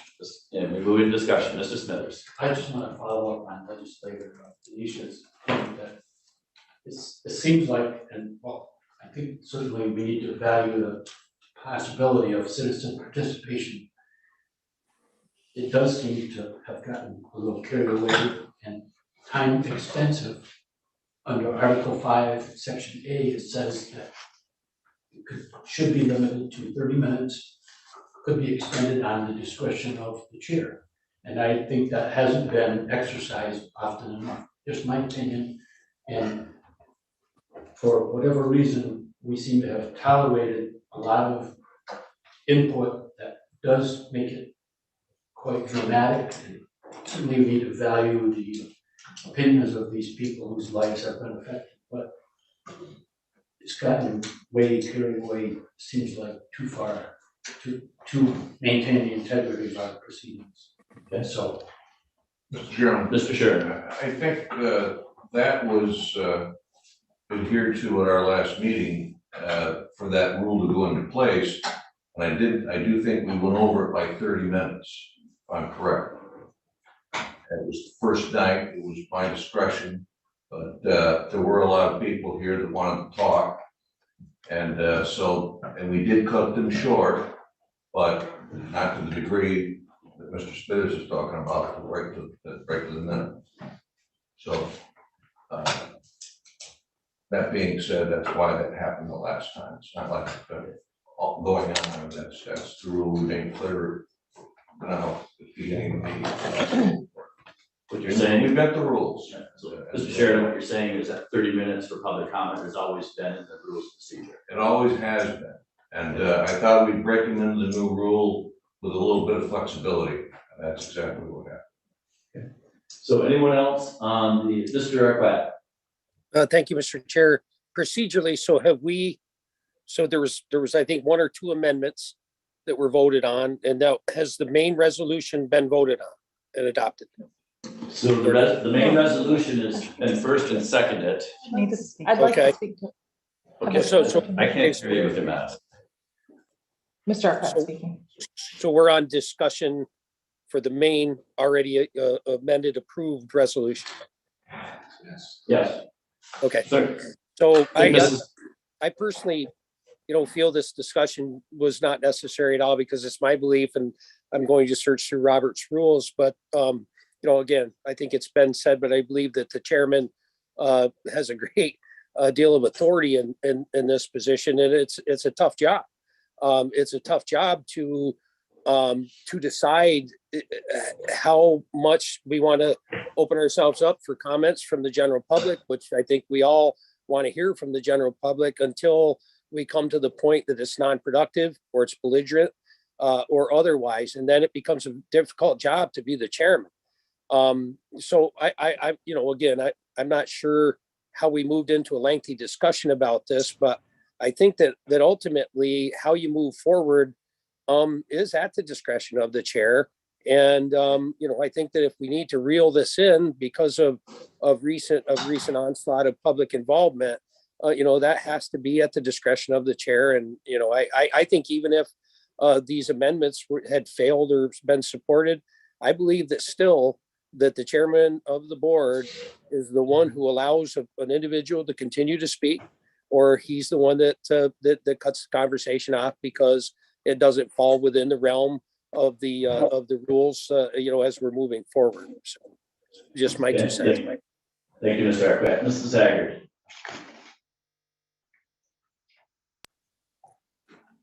I did want to speak to this before the last question was called, but this would be a question for the parliamentarian. For example, I take out my phone, I start recording Kevin Akers' behavior. And Mr. Akers then say, point of order, this is distracting, and address the chair to tell me to cease doing that. Is that correct? Okay, thank you. That's all I wanted, because any one of us could call when maybe a member of the public starts recording people up close and personal. We can call a point of order on that, correct?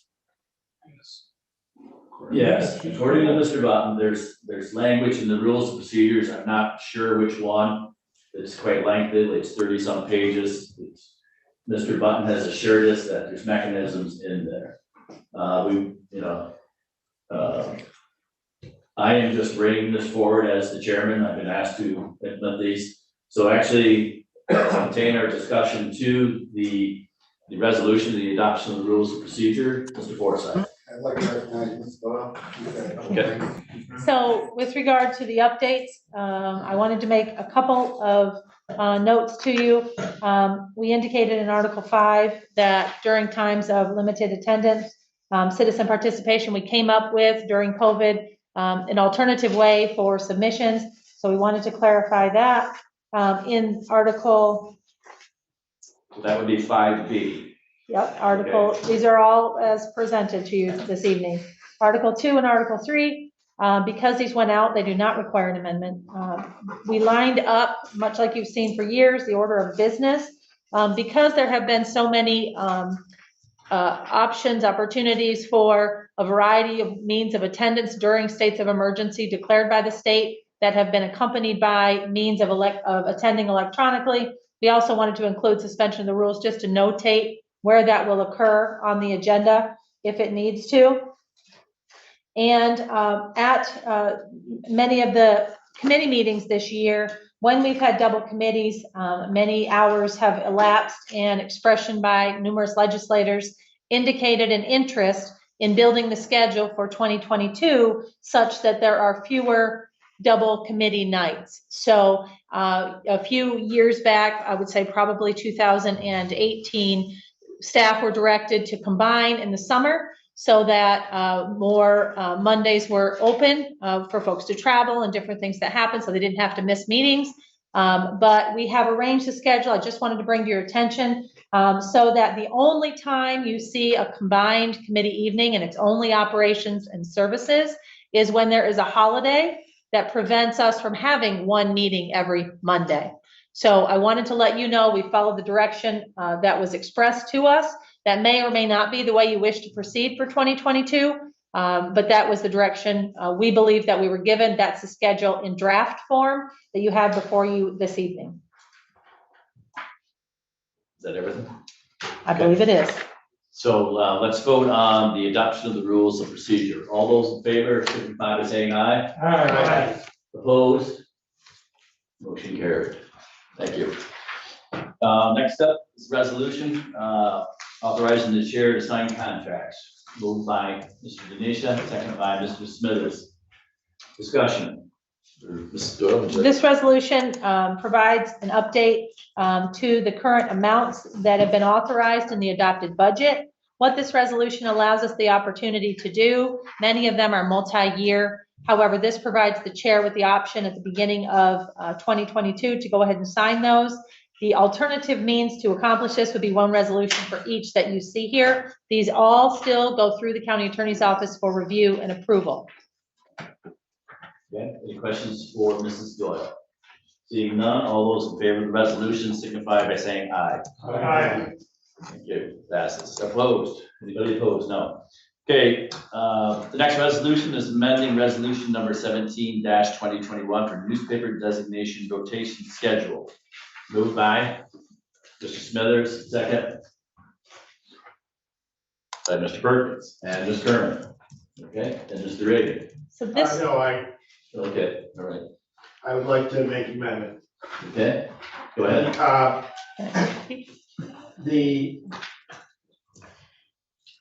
Over the past 2 years, something very remarkable has happened in St. Lawrence County. And that is we've seen the development of two newspapers, new newspapers, at a time when newspapers across the country are closing.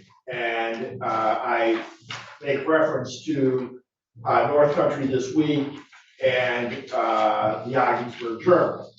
And Mr. Reagan, can you state the resolution before your explanation? What I would like to do is amend the resolution to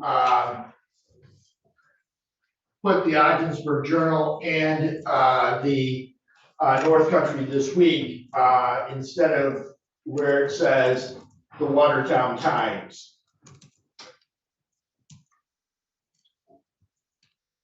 Good.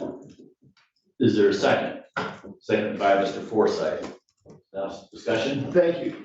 So, and I apologize for that, Mr. Chairman.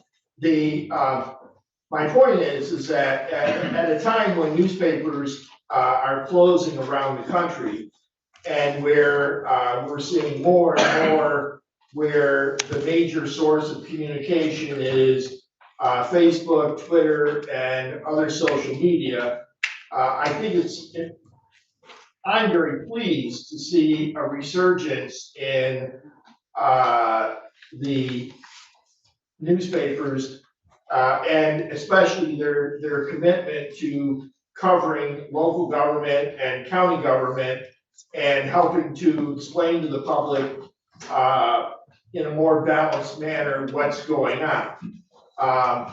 The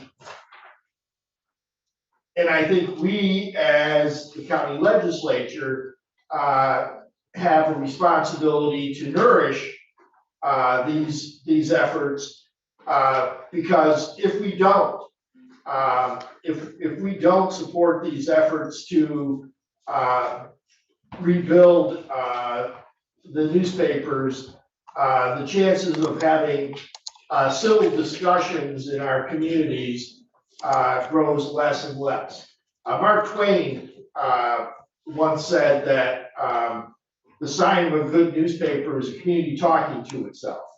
And I think that, you know, during a period when we had less newspapers in the county, we saw a general deterioration in the way people and communities were talking to each other on these social media platforms. You know, too often we don't know what's real and what's not real. And the press does a terrific job of helping us to sort through what's occurring in the North Country. And so, you know, both with this resolution and coming resolution, I'm going to offer this proposal, and I would like to ask that next year we take an overall look at what we're doing and reform the system so that we have our three main news organizations supported: the Governor Tribune, the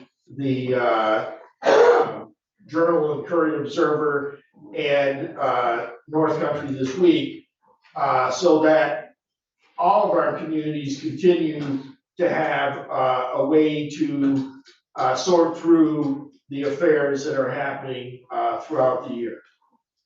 Okay, anyone else? Mr. Forsythe? I guess coming at it from a little bit different angle, the largest publication, I believe, in St. Lawrence County at this point is North Country Now. I think they got a readership of around 19,000. That's 60% of St. Lawrence County they cover, and I think 80% in Canton and Potsdam. So to exclude them from the legal notice, it would seem improper on our part. I don't know how we can include them, but I think they should definitely. If we're going to put out legal notices, you want as many people to read it as possible. And I don't think the other three combined had 19,000 in readership. So I don't know how we include them, but I think they should be there, without a doubt, especially the legal notices. Yeah. So I think one of the reasons that North Country This Week went to a subscription is they met that eligibility requirement for legal notices. Is that correct? So the other issue at hand is, do we not have to have the availability of a 5-day a week? Some of these, is it Ogdensburg, Jim? Is it 5 days? Once. Only once. Same with the Tribune Press. And the same with the Tribune, so that creates a problem, right? For legal Well, notices? we adhere to whatever the choice is of the papers. That's when we print. So we certainly Legal have. notices not have to be published for 5 days in a row? No, not They do ours. not. Well, Board of Elections potentially, yes. But as far as these purposes, can I speak to this when there's an Yes, opportunity? please. Yeah. So we were requested to speak to the North Country This Week. They've been added to the schedule. I think what we've done more in recent years than prior, we would pass this resolution once and then not look at it again for 5, 6, 7 years. To Legislator Reagan's point, we have seen some changes in recent years that have prompted additional discussions. So we may actually want to take a look at essentially what is the two-party paper designation. That's what drives the first resolution. If you notice in the Be It Further, there is by the Democratic Party a determination that always the Watertown Daily Times will be their newspaper. And then the list you see is presumably the Republican designation. And at the beginning, when this resolution is adopted every year, each of you sign the designated newspaper for when it's when the next resolution is adopted, you sign off on that paper as your designation. Perhaps this body would like to take a look at getting away from that schedule and or reducing that schedule, as has been discussed, to include the papers that you'd like. My question to follow up with Legislator Reagan's amendment was there are 4 mentions of the Watertown Daily Times. And I wasn't sure if you wanted both the Ogdensburg Journal and the North Country This Week in each of those places, or in which identified areas would you like to see that? When there's an opportunity to have that clarified, that would be great. So I only see it listed 3 times. And the Be It Further, it's in there once. Kelly? Anyone else? Mrs. Haggard. Mrs. Haggard. Thank you, Mr. Chairman. Maybe the county attorney could address this, but for legal notices that have to be published 5 days in a row or whatever the rule is, does that have to be hard copy print, or is that something that if they have an online presence, they could do that? Ruth, Steve? I apologize. I was actually trying to pull that up. All of the court cases that I'm familiar with have required that to be in hard copy print, not to be by electronic medium. But we haven't had a case since, I think, 2002 that really addressed it. And obviously, the technology has been changing greatly. County Law 214 requires the designation. There are provisions within both county law as well as other various provisions within the law regarding our publications on a lot of these things. So a lot of our notices don't require that successive 5-day posting. A lot of notices could continue to flow through a weekly or a periodical type publication. I think that the proposals with respect to certain activities would still have to run on a 5-day publication, though. But you've got a certain degree of flexibility on it. Thank you. I just want to add that I don't know whether it's just old people that still read, I'm including myself in this, by the way, read hard copy newspapers. And I read 3 different things every day, but I know no one who doesn't read North Country This Now, or the digital version of it, and the paper itself too is so widely read in this area. I just want to reiterate that. And my confusion on this was why, if we have 2 newspapers, they're both the Watertown Times. I didn't understand that in the resolution. That's the second resolution. Okay. Oh, okay. But Okay. it's identified in the first, because one's a rotation and one's a standard for each party of the board. Each party. Okay. Gotcha now. Thank you. Mr. Smithers. I can understand that North Country Now is very widely read in the northern part of the county, but I don't think in the southern part. I don't know if I've never even seen a copy of it in Governor. Watertown Times is a paper that's prevalent there, in addition to the Tribune Press. So unless they're going to extend their service a little bit, I mean, I've never even had anybody show me a copy of North Country Now. Now, I understand it's popular in this part of the county, but I think we're doing a disservice to the Watertown Times to discount them in favor of another paper that's more popular in the rest of the county. Mr. Reagan. And I understand Mr. Smithers' point. One thing that if we do decide to try to be effective with these legal notices and get rid of the antiquated system of, I don't know anyone who considers any of these papers to be particularly Republican or Democratic anymore. There was a time when they were. I don't think it would be very difficult for the county administrator to negotiate a deal with the Watertown Times, Journal, and Courier Observer to have the legal notices carried in all their publications. And so we could, thereby pay one price, pay pay a price, advertisers do that all the time. Say, okay, I'm gonna, we're paying you this much and we want to carry it throughout your newspapers. And also include the Governor Tribune Press, because there are a lot of people in the Governor area who read the Tribune Press loyally. And, I think it's important that we show support for these papers. If we want to see them survive, this, we need to change an antiquated system that no longer suits our needs and, dominate. Well, you're definitely right. There isn't any Republican, Democrat papers. They all lean left. So the editorial boards all lean left. So I mean, that is definitely antiquated. My concern is that the Watertown, the Courier, and the Ogdensburg are all owned by one newspaper media outlet, and the Tribune Press and the North Country This Week. So actually, I look at it as we have three different entities. That's what I'm saying. The cost, from a management standpoint and a cost, what would actually be the most effective? What is our cost? Are our costs different for advertising in North Country This Week, different than Watertown or any of its subsidiaries? Only by a few dollars. They're pretty similar. They're very similar. Mhm.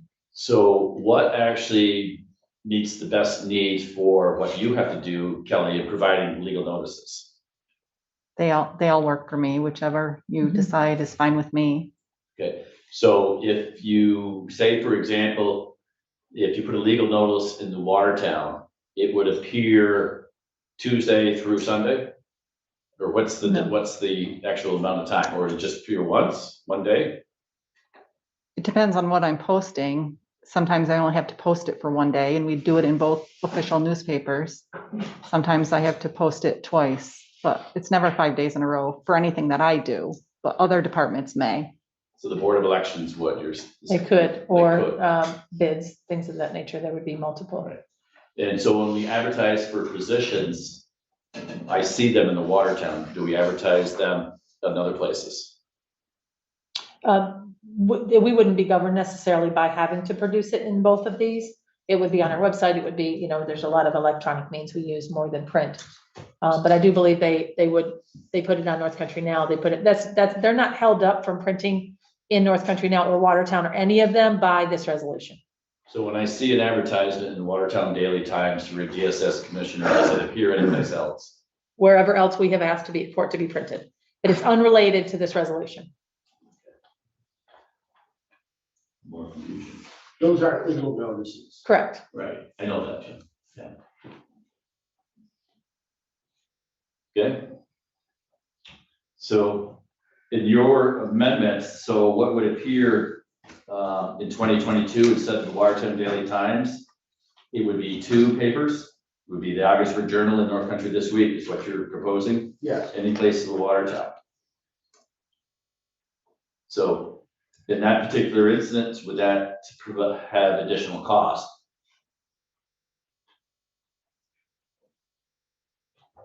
Would it have to appear in the Ogdensburg and also the North Country This Week? Yes. It would. Yes. And would we normally do that? We'd only normally put it in one, correct? Well, we normally put it in the two that are designated. So this would be three. Well, in 2022, it's got Yeah, water. and then look at your Be It Further. So that's the other.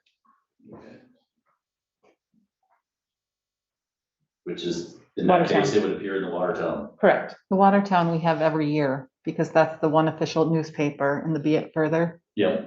So that's one of our official newspapers every year. And the other one goes by rotation of the years up above. So then how would that change? If you said that you wanted someone else besides the Watertown Daily Times, you'd have to amend the resolution, right? That's what Pardon me? that's what Legislator Reagan's requesting. So we would have three official newspapers for 2022. Good. Anyone else? So we have an amendment to change wherever Watertown Daily Times is listed, which is 4 times. In the year 2022, it's for concurrent resolutions, election notices, and official canvass. And also to be further resolved, it would also be eliminated there in North Country This Week, and the Ogdensburg Journal would replace that. So, right, Mr. Lightfoot. Why would we not? Mr. Reagan has already spoken, I believe, about it.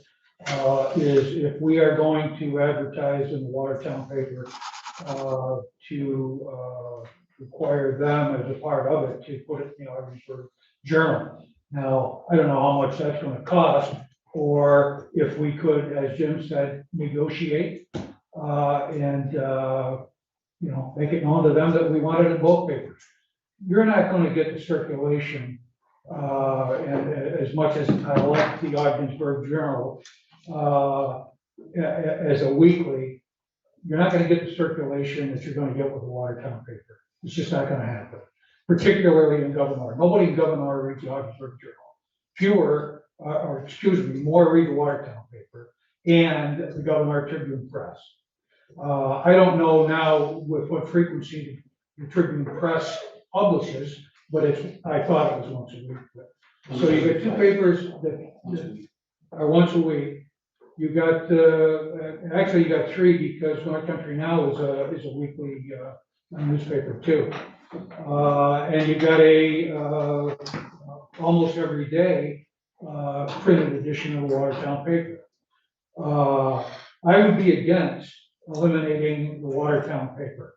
I would be for trying to negotiate with them to get the Ogdensburg Journal included in, including what we publish included in the Ogdensburg Journal. We have voted on the amendment. We have not voted on the amendment. But Mr. Chair, I'm not sure Steve would like to speak to the amendment. Go ahead, Mr. Biden.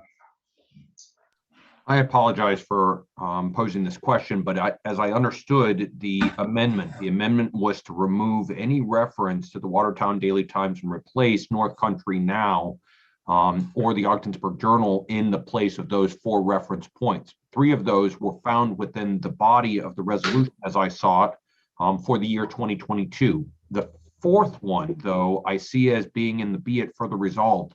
That is the designated reference to the Democratic Party selection for publication.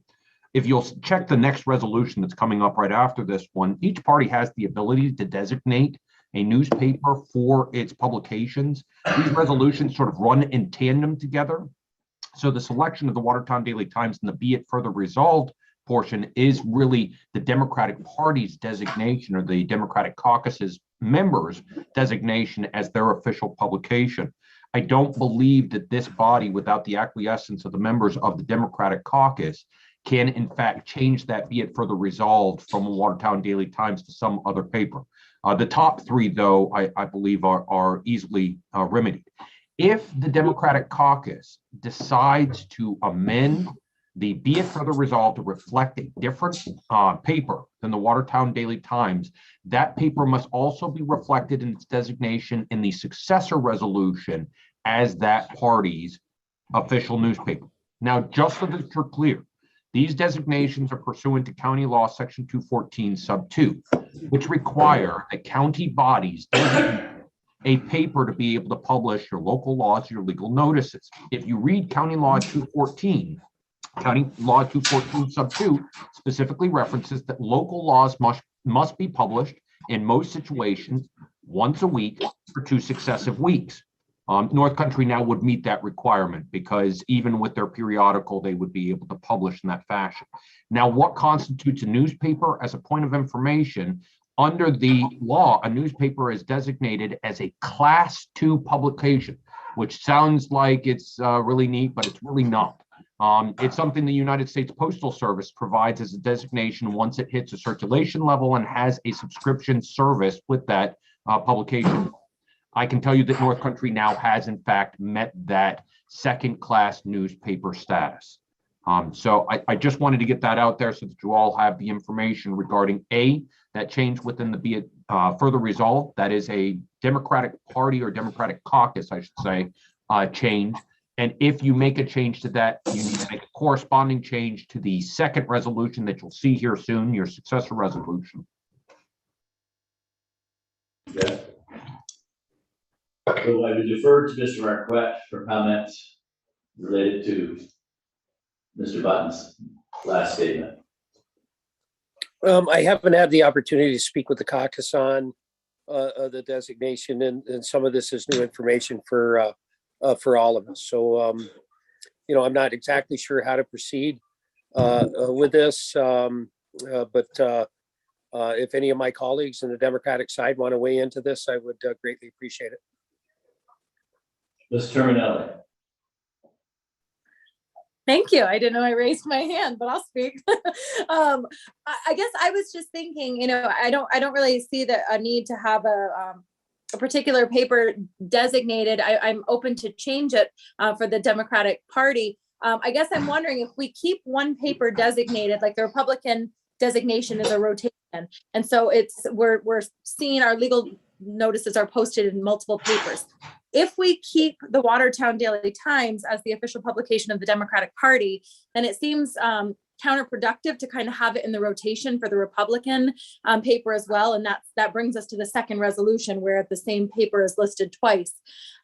So I don't know if we either take that one out of rotation, but I'm not opposed to looking at another paper as the paper for the Democratic Party official paper either. Okay, anyone else? So Mr. Botten, is it your judgment that Mr. Reagan's amendment, which actually strikes the Watertown from the be it resolved, that would make his amendment mute? Mr. Reagan's amendment I took in two parts, really. The amendment with respect to the first three and the amendment with respect to the be it further resolved.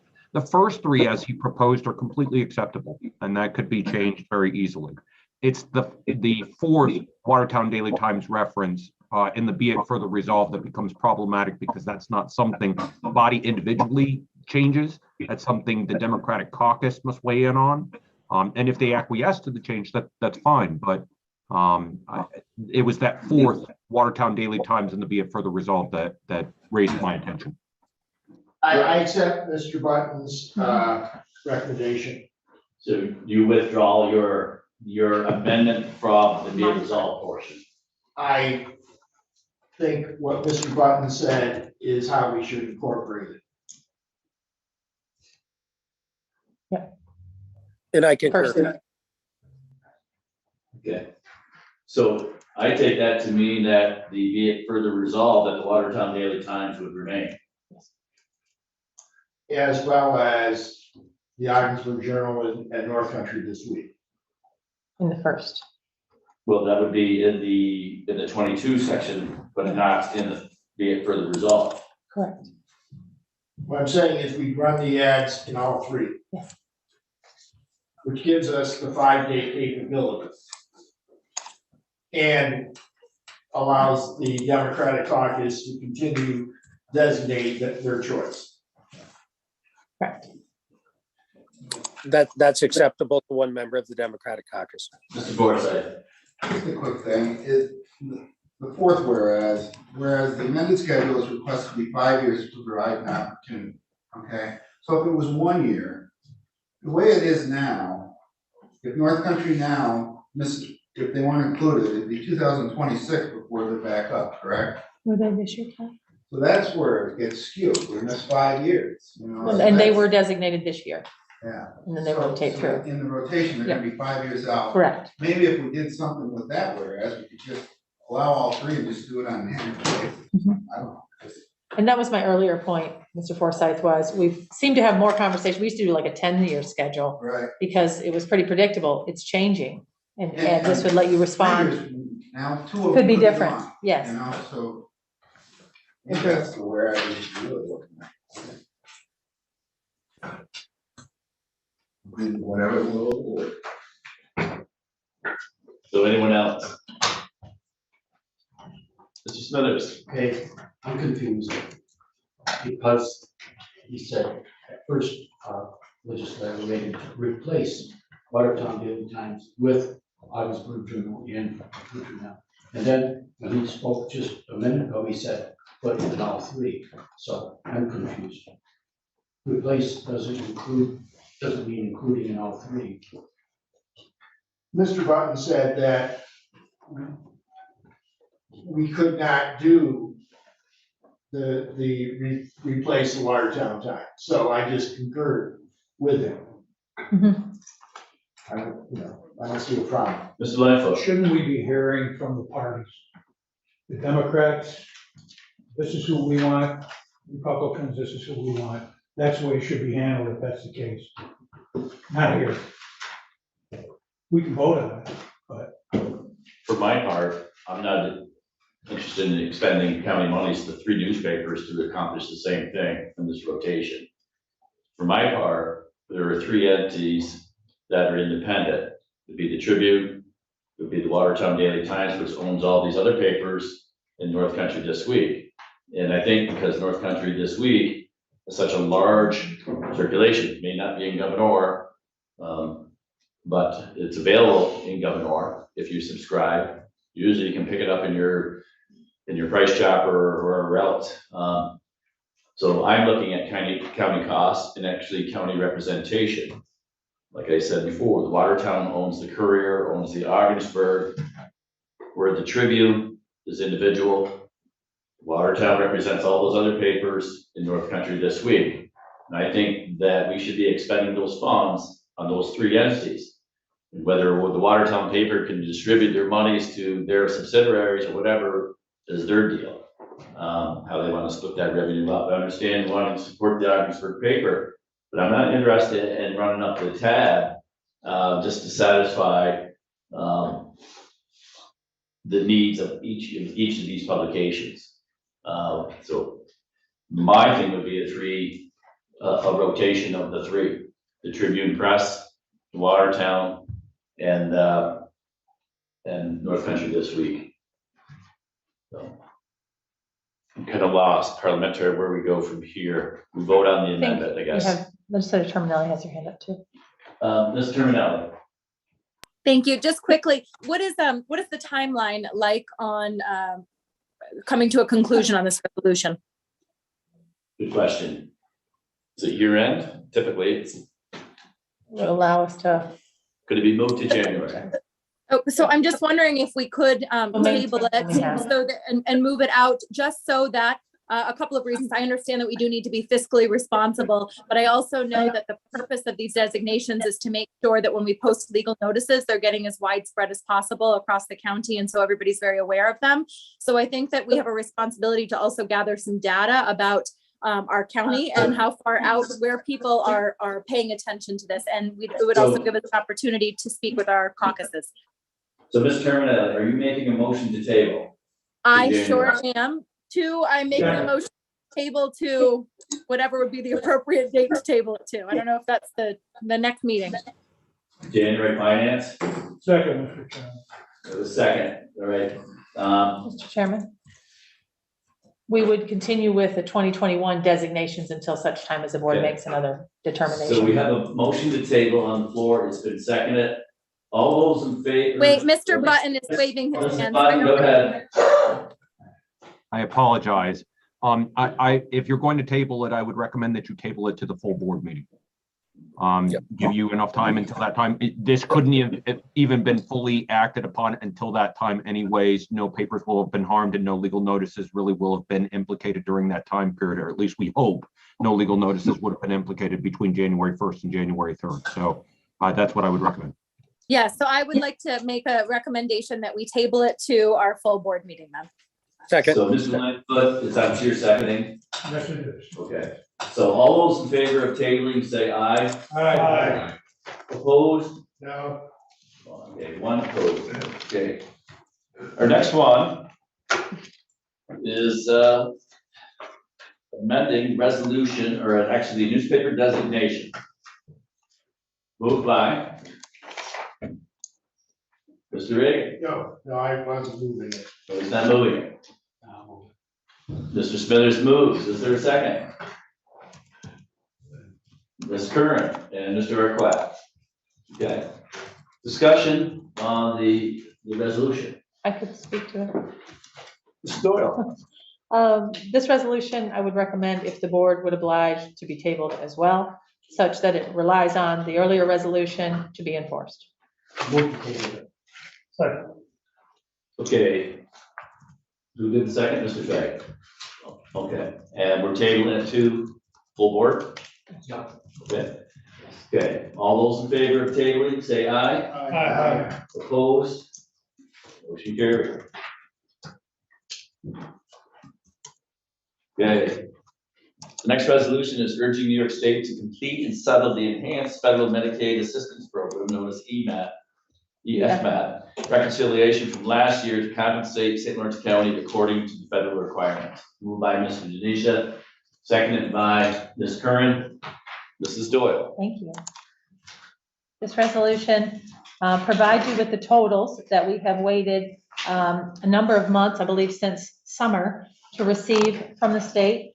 They also qualify that we are not to use these numbers for any purpose. We have approximately 17 counties that have made these FOIL requests of the state for a total at this time of over $74 million due to counties. Our portion is broken down as you see here. In their implementation, they did restrict a portion. This was talked about a great deal when the Medicaid cap discussion came up a couple of years ago. Counties looking to either have the state use that to make themselves whole or to pay this out to counties. So again, just reiterating the interest that now that we have the numbers, we know exactly how much St. Lawrence County is owed.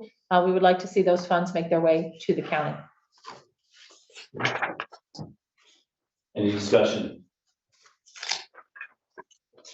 Seeing none, all those in favor, the resolution signify by saying aye. Aye. Opposed, motion carried. Just a couple of items before we move on. That's okay, Mr. Chair? Yes. Just a brief COVID update. We had 90 cases on Saturday, 30 on Sunday, and 65 today. Public Health Department's looking at doing a community pod tentatively on December 28th. So that may better capture folks who may be off with school vacations. The positivity rate for St. Lawrence County is 8.38%. We have a first dose percentage today of 61.4 and a full vaccinated status of 57.7 in the county. Just wanted to let you know all of our signage has been updated with regard to masks required to enter county facilities and proper mask wearing. We should see a return to normal operations in the correctional facility as the sheriff provided the board with an update. They were looking at some COVID cases. Unless there are any other positives, we should return by Thursday.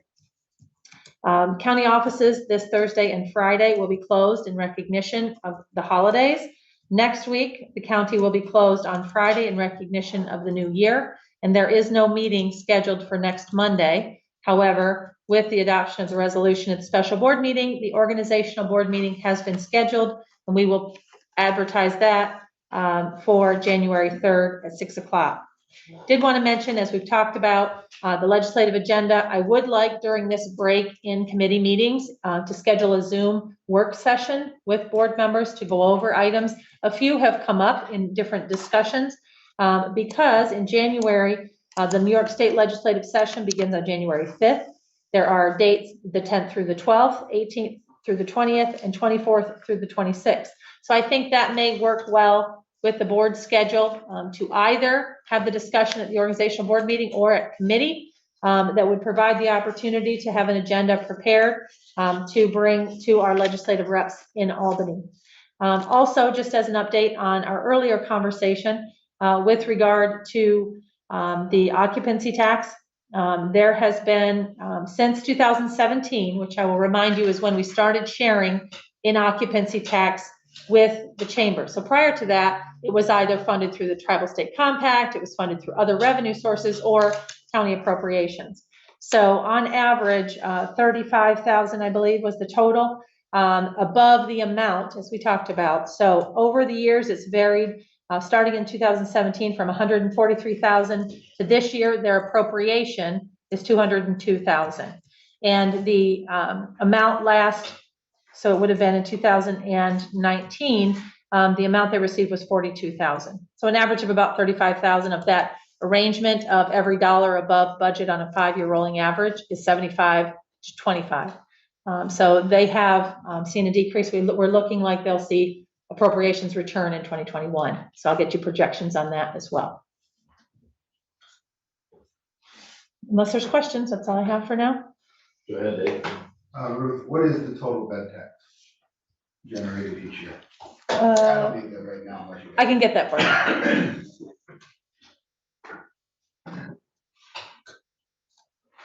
Well, the figure you said was the 25% share, right? Above and beyond, it's typically around 400,000. Okay, so we'll move on to committee reports. First up, Cornell Cooperative Extension Board, Mrs. Designating. Mr. Chairman, we had our last meeting for the year, Tuesday, December 14th, the farm. And a couple things to report on. The farm to school program. There's actually a produce is raised by local farms and used in local schools. It was reinstituted in September of this year because of the pause. Since that time, the partnership has delivered over 25,000 pounds of processed St. Lawrence County grown produce in schools. Spring orders have been received with 21 participating schools and are currently on track to surpass 56,000 pounds in the 2022 school year. So that's it. Yeah, I think there's a lot of folks who don't realize how critical that farm to school program is for some of our local farmers. Okay, thank you, Mr. Denisha. Fish and Wildlife Management Board, Ms. Curran. I think she's very well. Let's go to Fisheries Advisory Board. There you are, go ahead. I was trying to figure, what did you want to report on? Fish and Wildlife Management Board, Region 6. We didn't have a quorum the last time, so we didn't meet. Okay, thank you. Fisheries Advisory Board, Mr. Terminelli. Unfortunately, we still have not had a meeting, but we are scheduled to get back onto our rotation in January. Okay, thank you. Governor Fair Board, Mr. Smithers. Nothing to report since the last reporting. Okay, thank you, Mr. Smithers. How about Highway and Solid Waste Committee? Don Chambers covered everything that I would have to say in his report. Okay, thank you. IDA, Mr. Reagan. The IDA will meet later this week. Thank you. Recreation and Trails Advisory Board, Mr. Quack. Thank you, Mr. Chairman, and Rick may want to report on this, but obviously, as Don reported, the Jones Road Bridge, soon to be named the Dennis Bonan Memorial Bridge. It's a great a bit of news for a lot of different reasons, and Parish, a lot of businesses relying on it, but it is a major artery for the multi-use trail system that links Parishville to so many of the clubs and the different businesses up there. So that's a great achievement. And obviously, Don has reported we'll have a ribbon cutting on Friday. Thank you. Thank you, Mr. Arquette. St. Lawrence River Valley Redevelopment Agency, the RVRDA, Mr. Forsythe. We have not met since my last update. Okay, thank you. St. Lawrence County Chamber of Commerce, Mrs. Haggard. Thank you, Mr. Chairman. Under tourism, their project being completed at the end of 2021, they include new editions of the St. Lawrence County Angler's Guide, the Waterfall Guide, and the St. Lawrence County Visitor/Recreation Guide. All the winter tourism promotion is in full gear. Thankfully, we have a little bit of the white stuff now with snowmobiling marketing, enhancement of snowmobile trails to the St. Lawrence County Trails.com conversion of visit stlawrencecounty.com to winter themes and in digital ads and on Spotify. That's a music streaming service for anybody out there who doesn't know. Also, the grant projects are being wrapped up. Summer videos of the St. Lawrence River are being created as part of the Thousand Island Seaway Market New York grant, and reporting on the Market New York funding for New York State for fishing tournaments is ongoing and will be submitted to New York State for reimbursement every year. The final meeting, the board of directors, all the year-end business was taken care of. Approval of a clean 2020 audit, 2021 financials, and a balanced budget for 2022 were accepted by the board. There are 411 members now. They've had a real increase in members, and that's great. And among the highlights were continuing events we have been hosting and the return in some form of past events that were curtailed because of COVID, more networking opportunities. I'm sure you've seen those advertised. They're very popular. A formalized initiative for resident recruitment, our participation in and support of the Messina Mega Reunion. Oh, also I forgot to tell you about the 2023 World University Games, which I mentioned last time. Engagement of Fort Drum to recruit transitioning soldiers as workforce and entrepreneurs, delivering results on our workforce development and entrepreneurship initiatives, and hosting the next St. Lawrence Leadership Institute class. The newsletter will be released this week, and I've also got copies of the report in more detail that can be sent out to your emails. Thank you. Thank you, Mrs. Haggard. Soil and Water Conservation District Board of Directors, Mr. Berg. Soil and Water does not meet in December, and we reported on the November meeting last month's finance, so there's nothing new to report. Thank you, Mr. Berg. So we'll move on to old and new business. The first up is a resolution modifying the 2021 budget for the county clerk's office for a license plate cutter for the Department of Motor Vehicles. This was tabled at the December full board meeting. We'll need a motion to remove it from the table. Mr. Arquette, Lacey, you moving? Tony, are you, Mr. Arquette, are you moving it off the table? You're muted, okay. Seconded by Mr. Lightfoot, and I believe Mr. Burke, you had your hand up? And Mr. Kerr.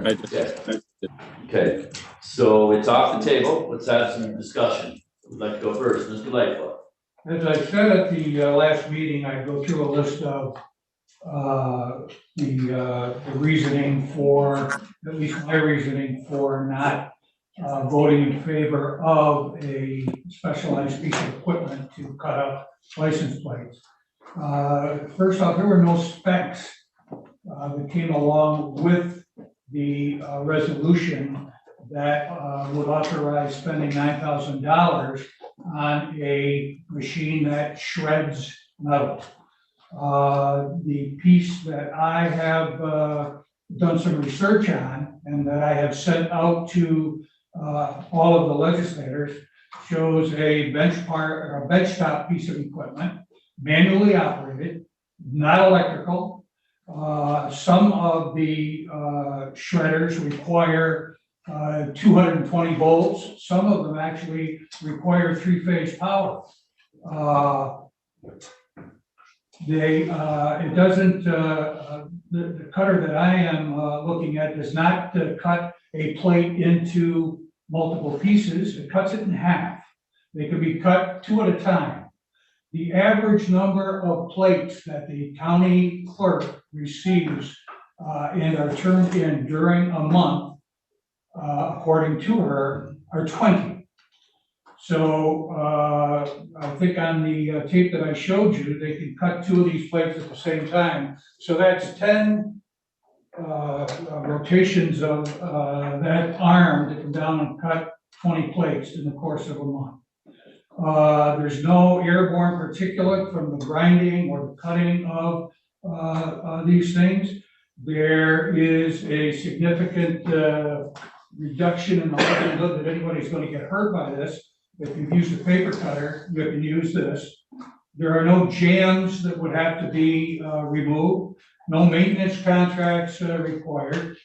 And it is a potential savings of almost $9,000. It just seems like, what came to my mind was the $600 toilet seat in one of the sack bombers here about 20 years ago that I compared this to. The state, to the best of my knowledge, doesn't require these things to be cut or shred. The people in Portland County have been using this paper cutter kind of a machine, and it's much heavier duty than a regular paper cutter, obviously. For 10 years, they never had an injury, never had a problem. After they're cut, their Buildings and Grounds takes it, bags it, puts it in the trash, goes to a recycling bin where they get paid for aluminum. So I will be voting against this resolution, and I hope that the rest of you take a look and see the folly in this. Okay, Mr. Chair, so, yes. we do have our superintendent of buildings and grounds Yes, present. so we do have Dale Grant with us. Mr. Grant, would you like to speak, please? Yes, I would. Thank you. This piece of equipment, I understand it's a lot of money. Yes, it is, but there's so many safety issues around this. Even the one that Cortland County has, from what I can tell, does not meet OSHA requirements. There's, you've got 1, guarding issues, 2, repetitive motion, and that's just with the machine itself. Then we have the issue of taking the barrels of cut plates out to a truck, picking them up, putting them in the back of a truck, transporting them to a dumpster where we have to climb into the back of the truck and dump them. In the middle of the winter, we have ice and all sorts of issues there. I did have Jody look at this, and he was in agreement. He did some research on the machine guarding. It does not meet anywhere near the requirements for machine guarding. And then also the issue with repetitive motion. Okay, Mrs. Haggard.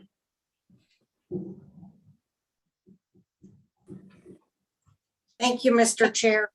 I had a question. I know Mr. Grant had mentioned that we had some injuries, which concerned me greatly. But from a requirement standpoint,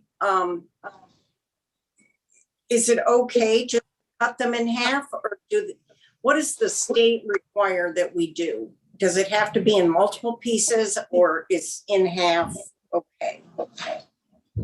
That might be a Sandy's answer, but my understanding is they have to be destroyed so they can't be used again. They can be cut in half is fine. They do not have to be shredded into multiple pieces. Okay, thank you. I got a couple ahead of you, Mr. Arquette. Ms. Terminelli, do you have your hand up, I believe?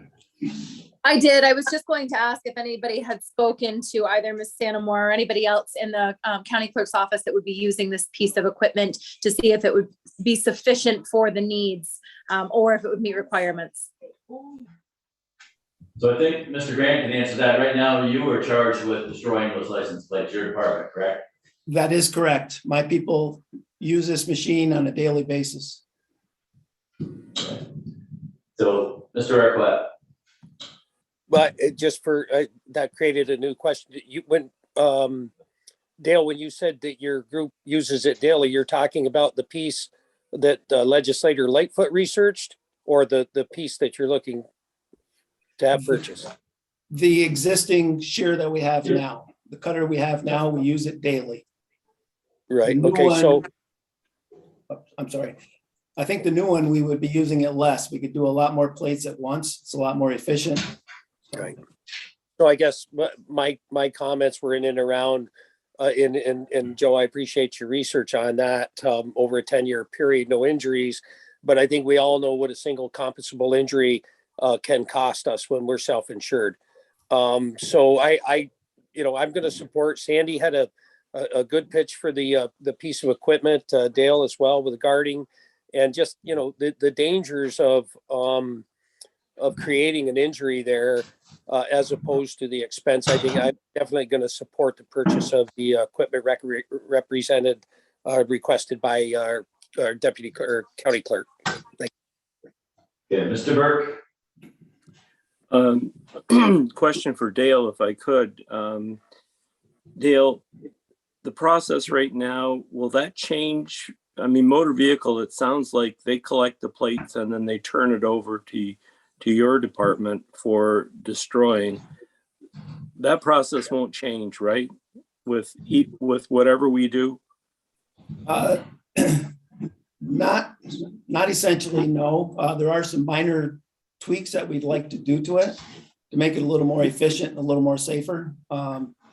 Right now, we collect the plates from Canton DMV every day. They get shredded every night. The remote sites, the satellite sites, we collect those once a month and they get shredded over a few day time period. So with this new machine, right now we can cut 2 to 3 plates depending on who's doing it at a time. With this new machine, we could probably do easily a dozen plates at once. So this, well, I'm sorry. Go ahead, Mr. Burke. Finish up, please. Well, Okay. yeah, I just wanted to add. So this machine is primarily for your use, for your department use, right, Dale? And My people will be using it, yes, but primarily just to cut license plates. right, Yes. yeah, and it enhances safety. Yes, definitely. Yeah, thank you. Okay, Mr. Forsythe. Mine's a number of things, Dale. Mr. Lightfoot had stated there's about 20 sets of plates a month. And you said you do them daily. Is the 20 sets of plate a month accurate, or is the daily cutting plates accurate? We cut approximately 2,000 plates a month. So that would be 1,000 sets of plates. That's quite a bit different. Okay. Yes, Thank it you. is. Mr. Reagan. I think that 2,000 sets of plates provides an awful lot of opportunity for injury. And, it's not that often that the county clerk's office and the buildings and grounds folks come to us asking for something like this. And I really think we should heed their request. And, err on the side of safety of our employees. Anyone else? We'll go with Mr. Denisha. Yes, thank you, Mr. Chairman. When we first talked about this last month, Dale, I asked a question.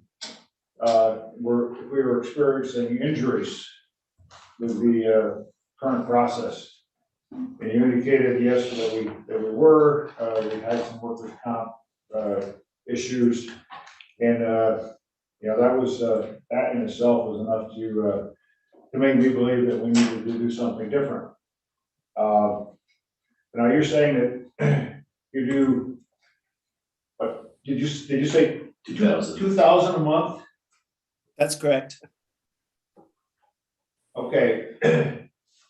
So okay, that's good information, but now something that legislator Lightfoot mentioned regarding power source for this new machine. What does it require? It is a 240 volt single phase machine. You say 240? 240. 240, correct? Single phase. Yes, You got that readily available? yes, we do. Okay, next question is, says the plates must be, I'm not sure if the terminology was destroyed or they need to be made so they could not be used again. That means a lot, that means a lot of different things. Could you take a can of spray paint and spray paint them so that they couldn't be used again? It's my understanding they need to be destroyed. I did ask the question if we could take even a permanent marker and put an X on it. And I was told, no, they had to be destroyed where they could not be used.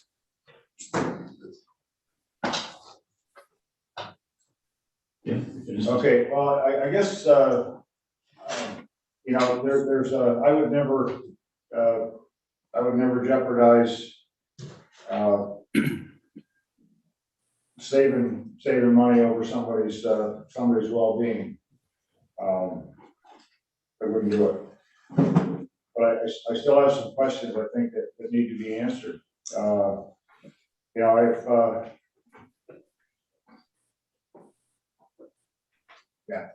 need to know what constitutes cannot be reused. And to me, that's a little bit fuzzy at this point. Yeah. Okay. And I don't believe I can answer that question for you. Okay, no, and I don't believe you can either, Dale. Mr. Lightfoot. I think we need to take a look further at this, being that I was given the number of 20 plates per month. That's a quote from the county clerk. 2,000 a month from Dale. Now I don't know where to go. I don't know who to believe. I don't know what figure is accurate. I'd like to find that out. If I knew that we were doing 2,000 plates a month, this would sort of be a moot point. I would agree that we need something, if there's nothing more than just the time involved. But for 20 plates a month, you're talking a heck of a lot of money per plate. And I think it would be very easy to see just by the dollar that we charge people for turning in a set of plates, how many plates we get during a month or during the year. So I would like to do that. That's my thought. So Dale, we were told by the county clerk that's roughly about 9,000 plates a year. I thought that or would turned in, or was it like $1 a plate? Does anybody recall that conversation? There was a bunch that didn't pay them. They just turned the plates in and didn't pay the dollar. Yeah. I remember that part. Go ahead, Mr. Grant. I'm sorry, I believe she was talking sets of plates. And you take that and you have to double it. And that's an average. She has confirmed 2,000. Okay, so per month. Yes. So we do have a confirmation from the county clerk to you right now. Yep. But I don't know, is Sandy on or she just wants to text? I believe she, well, I just checked with her. I believe she. Are you with us, Sandy, that you could comment? I am. Okay, so could you please confirm that number? It seems to be, Mr. Lightfoot thought that you had told him 20 per month. It's actually 2,000, is that correct? It is actually 2,000 approximately. You know, every month is a little bit different, but yes, we get $1 per person that brings in a set of plates. And roughly we make probably around 9,000. Sometimes I think this year we're going to be close to 14,000. So it definitely depends on the year, but yes. 14,000 sets or 14,000 individual sets? Okay, so we're talking 48,000. Right. Okay. So yes, Okay. you could be talking that many actual single plates. Okay, all right, thank you for the clarification. So Mr. Grant, I have a question. This shredder, what does the material go into that wouldn't have to be picked up by hand? Does it go into some type of collection? It would, the intent is to relocate it from where it is right now in a storage room to our maintenance area in the back of the Human Services building. Cut them and have them fall right into a hopper that we could pick up with our tractor and forks, take it outside and get a aluminum dumpster relocated specifically for plates at that building. So the handling of all the plates and stuff would be extremely minimal. Tractor would pick it up, dump it. So there's no more lifting buckets. Takes 2 people to lift the bucket to dump it. Okay. All right. And we have, Mr. Perkins has a question. Thank you. I guess I'd like to know what the definition of destroyed is. Mr. Denisha brought up the point of maybe spray painting it. Would that constitute destroying it? Because you wouldn't be able to use it if it was painted over, or maybe some other type of destruction. So can we ask that question of the county clerk? Sandy, are you still with us? Yes. Spray painting, if that could be taken off with some sort of solvent or whatever, it has to be permanently destroyed.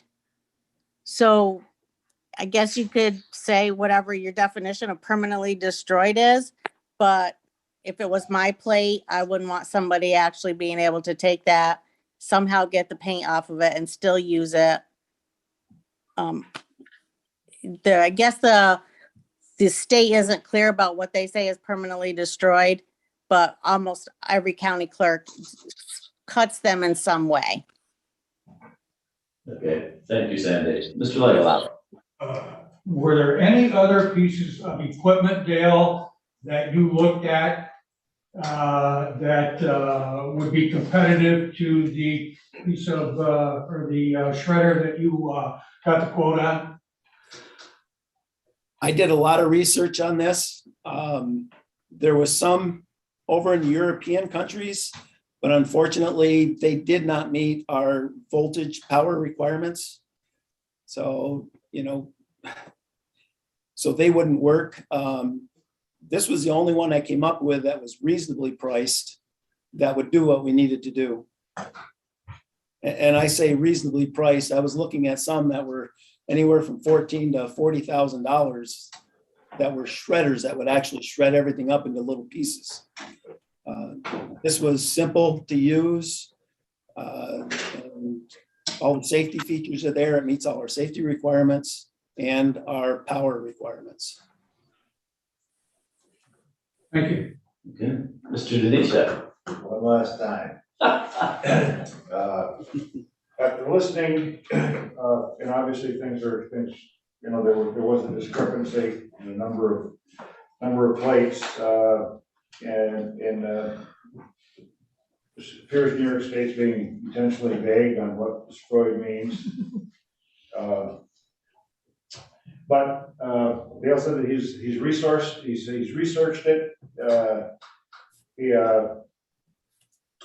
He found that this machine will do the job and do it safely. I have no reason to doubt what he's telling me. Okay, so let's vote on the resolution. So it's been taken off the table. All those in favor of the resolution modifying the 2021 budget for the county clerk's office for license plate cutter for the Department of Motor Vehicles, signify by saying aye. Aye. Opposed? No. No. 2 oppositions, Mr. Lightfoot and Mr. Sheridan. So the resolution passes. Next up is the resolution is authorizing the chair to sign an agreement with the towns of Brazier, Norfolk, Messina related to a public service law, Article 10 proceeding recommending the issuance of a certificate of environmental compatibility and public need to construct an industrial scale solar generating facility. This was tabled, would need to be removed from the table for discussion. So Mr. Arquette has made the motion to take off the table and second by Ms. Curran and Mr. Forsythe.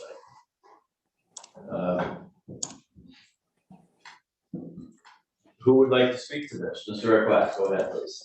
Thank you, Mr. Chairman. No, this is, I understand the plight of the folks that feel that this is prime farmland and that oppose these types of things. But I look at it, this is private landowners that want to move forward with this project, and who are we to try to stop that from happening? So it represents an investment. There's not certainly the jobs that we like, but certainly I think that the project needs to move forward.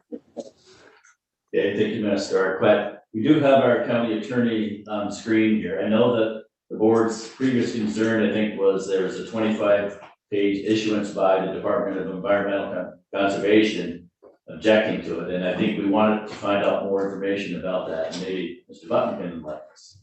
I sure can. As you'll recall, several months ago, this board actually voted a resolution in favor of the county joining with several towns to hire an expert, bring in Mr. Bowich as well. So we got an engineering firm to review all the materials associated with the submission by Northside Solar and identify whether or not there were any problems that we saw as municipalities with the siting at that location.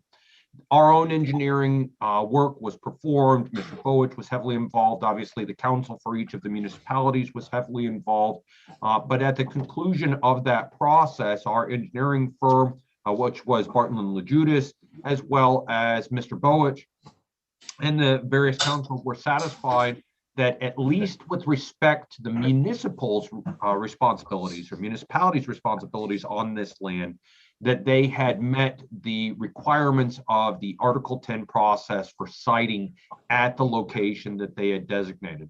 Right after we had reached that conclusion, the state, through the DEC and through the EPS separately, issued their own reports or testimony to the siting board. I will note that the rebuttal testimony was just entered by the environmentalists as well as by environmental scientists that were hired by Northside Solar. But the allegation essentially made by the state was that there were significant amounts of wetlands that were not being accounted for in the crafting of this solar array through Northside Solar. Their concern was that the environmental impact would in fact be greater than what had been reported in the original setup. I will note that the rebuttal testimony that was put forward by Northside Solar was that they did in fact account for, that the areas that were designated within the POD or the point of distribution for the solar arrays was not going to actually disturb any of the wetlands that the DEC had noted. Mr. Bowich, although nobody can ever tell what's going to happen once it gets to a third-party neutral, Mr. Bowich felt rather favorable towards the testimony that had been provided by Northside Solar and felt like it had at least resolved many of the questions that he felt the DEC's testimony had raised with respect to that project. What this resolution here does is merely allow the municipalities to indicate that for our purposes, our objections or concerns have been resolved. Not necessarily with the wetlands issue, that's a DEC, that's a DPS issue. But with respect to the municipal impact, our responsibilities have been resolved. By signing this, the siting board still has complete say. The siting board could still go ahead and say, we discount what the municipalities have to say. We don't believe the rebuttal testimony of Northside Solar. We're going to go with the DEC's position, and that's the way it's going to be. But this resolution would merely authorize us to sign the certification form indicating that the municipalities' concerns have in fact been met. Okay, thank you, Mr. Button, for the clarification. Anyone else? Mr. Burke. I believe it was the Sunday paper, not this past Sunday, but the one before, that had an article talking about the differences that the company had. The company indicated that there was a little over 100 acres of wetlands. DEC thought there was about 600 and some acres. But I have to wonder, and I was going to ask Steve, are those kind of disputes, that kind of disparity, is that common with the DEC, and what effect does that have on us? I mean, I assume that the company, the solar company, will have to work that out with DEC. Is that correct?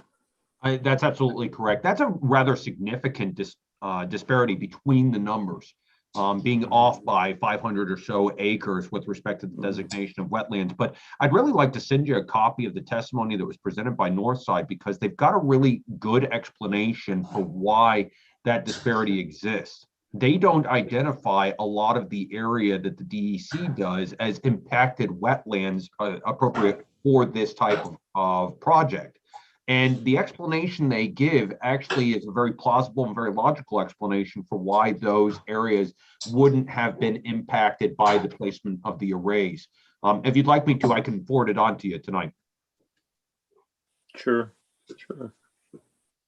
Okay. Anyone else? Nicole, your organization that you're a legislative attachment to, the Environmental Board, do they have a comment?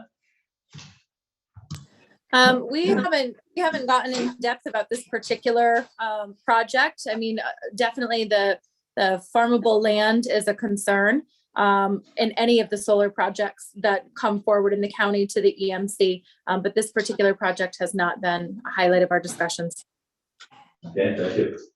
Okay, so let's vote on the resolution. The resolution is authorizing the chair to sign an agreement with the towns of Fraser, Norfolk, and Messina related to a public service law, Article 10 proceeding, recommending the issuance of a certificate of environmental compatibility and public need to construct an industrial scale solar generating facility. All those in favor signify by saying aye. Aye. Opposed? Motion carried. Thank you. Next one is supporting the milfoil reduction efforts of Sylvia Lake and the town of Fowler and modifying the 2021 budget for St. Lawrence County. This resolution was tabled in September and will need a motion to remove it from the table. Okay. Seeing done, it remains on the table. Okay. Old and new business. Board side. This is for the county administrator. A few weeks ago, I asked about comparing salaries in those other counties that we used when we looked at the county attorney salaries. Did you have a chance to do that? Did you have it? I am doing that. I should have that to you before Wednesday. What I also was taking a look at is the duties, because some have, for example, additional staff positions for titles that the county administrator holds in St. Lawrence County. Yep, just apples to apples. Yep. Mr. Lightfoot. I attended a meeting this morning with the DSS commissioner and her supervisors. And just a heads up that a modicum of welfare reform is apparently in the making, directed by the state. And on the first of the year, they will come out with some changes that will affect the way cases are adopted in New York State. One of the things that they are tinkering with is the burden of proof required. As I'm sure everybody is aware, the burden of proof in a criminal case is proof beyond a reasonable doubt. Currently in social services, the burden of proof is some credible evidence. Okay, that apparently is being looked at as not adequate, and they are looking at changing it to a preponderance of the evidence. And what that means is that all you got to do is tip the scales. Scales are even as far as an accusation is made, but more evidence of whatever kind, direct, circumstantial, whatever evidence, tips the scale. If you tip the scale in favor of the evidence looks good, it will hold up, then they can make a case and call it an indicated case. If it doesn't, there won't be an indicated case, and that will be it. So the likelihood is that they could reduce the caseload with this kind of a change in the burden of proof. So we won't know until they have their webinar on this, apparently sometime on or before the 1st of January. Thank you, Mr. Lightfoot. Anyone else? Okay. Bruce, do we have a need for executive session? I have a question, Kevin. Oh, I'm sorry, John. Go ahead, Mr. Barrett. It's actually for Joe. I was just wondering, Joe, how this, did they talk about how this correlates with child safety? All they talked about, John, was the fact that this is forthcoming. It was an information only kind of thing. There was no details that went along with it. So the answer is no, they did not. Yeah. Okay, thank you. You can speak to a little bit of that. Okay. Legislator Burke, there was an interest in these discussions of reaching out to the schools. Rebecca DeMars is having conversations to make sure that the school districts understand the change. I'll share the information that Legislator Lightfoot mentioned with all of the legislators to take a look at.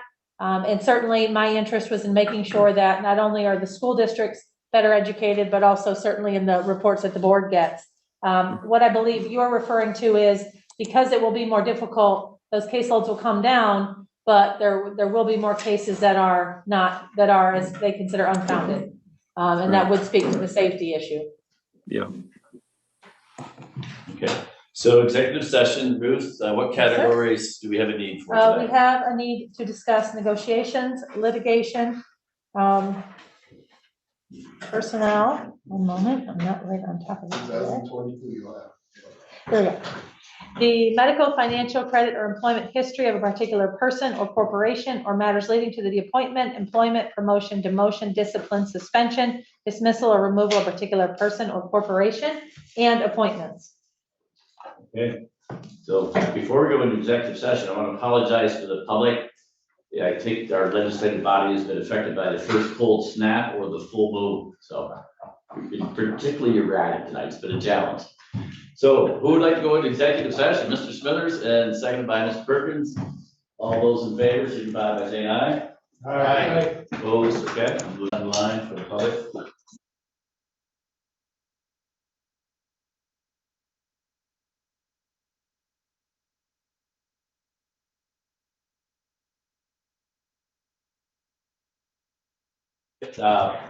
We're back in regular session. Move to adjourn. But to adjourn, we have to do this, the sexual harassment training is done. I don't believe we after the will meeting. broadcast the trainings that are going to be online, so they would recess. Would they adjourn? Yeah. And then just So motion to adjourn. Second. Mr. Perkins, second by Mr. Reagan. All those in favor signify by aye. Aye. Opposed, motion carried. We're now adjourned.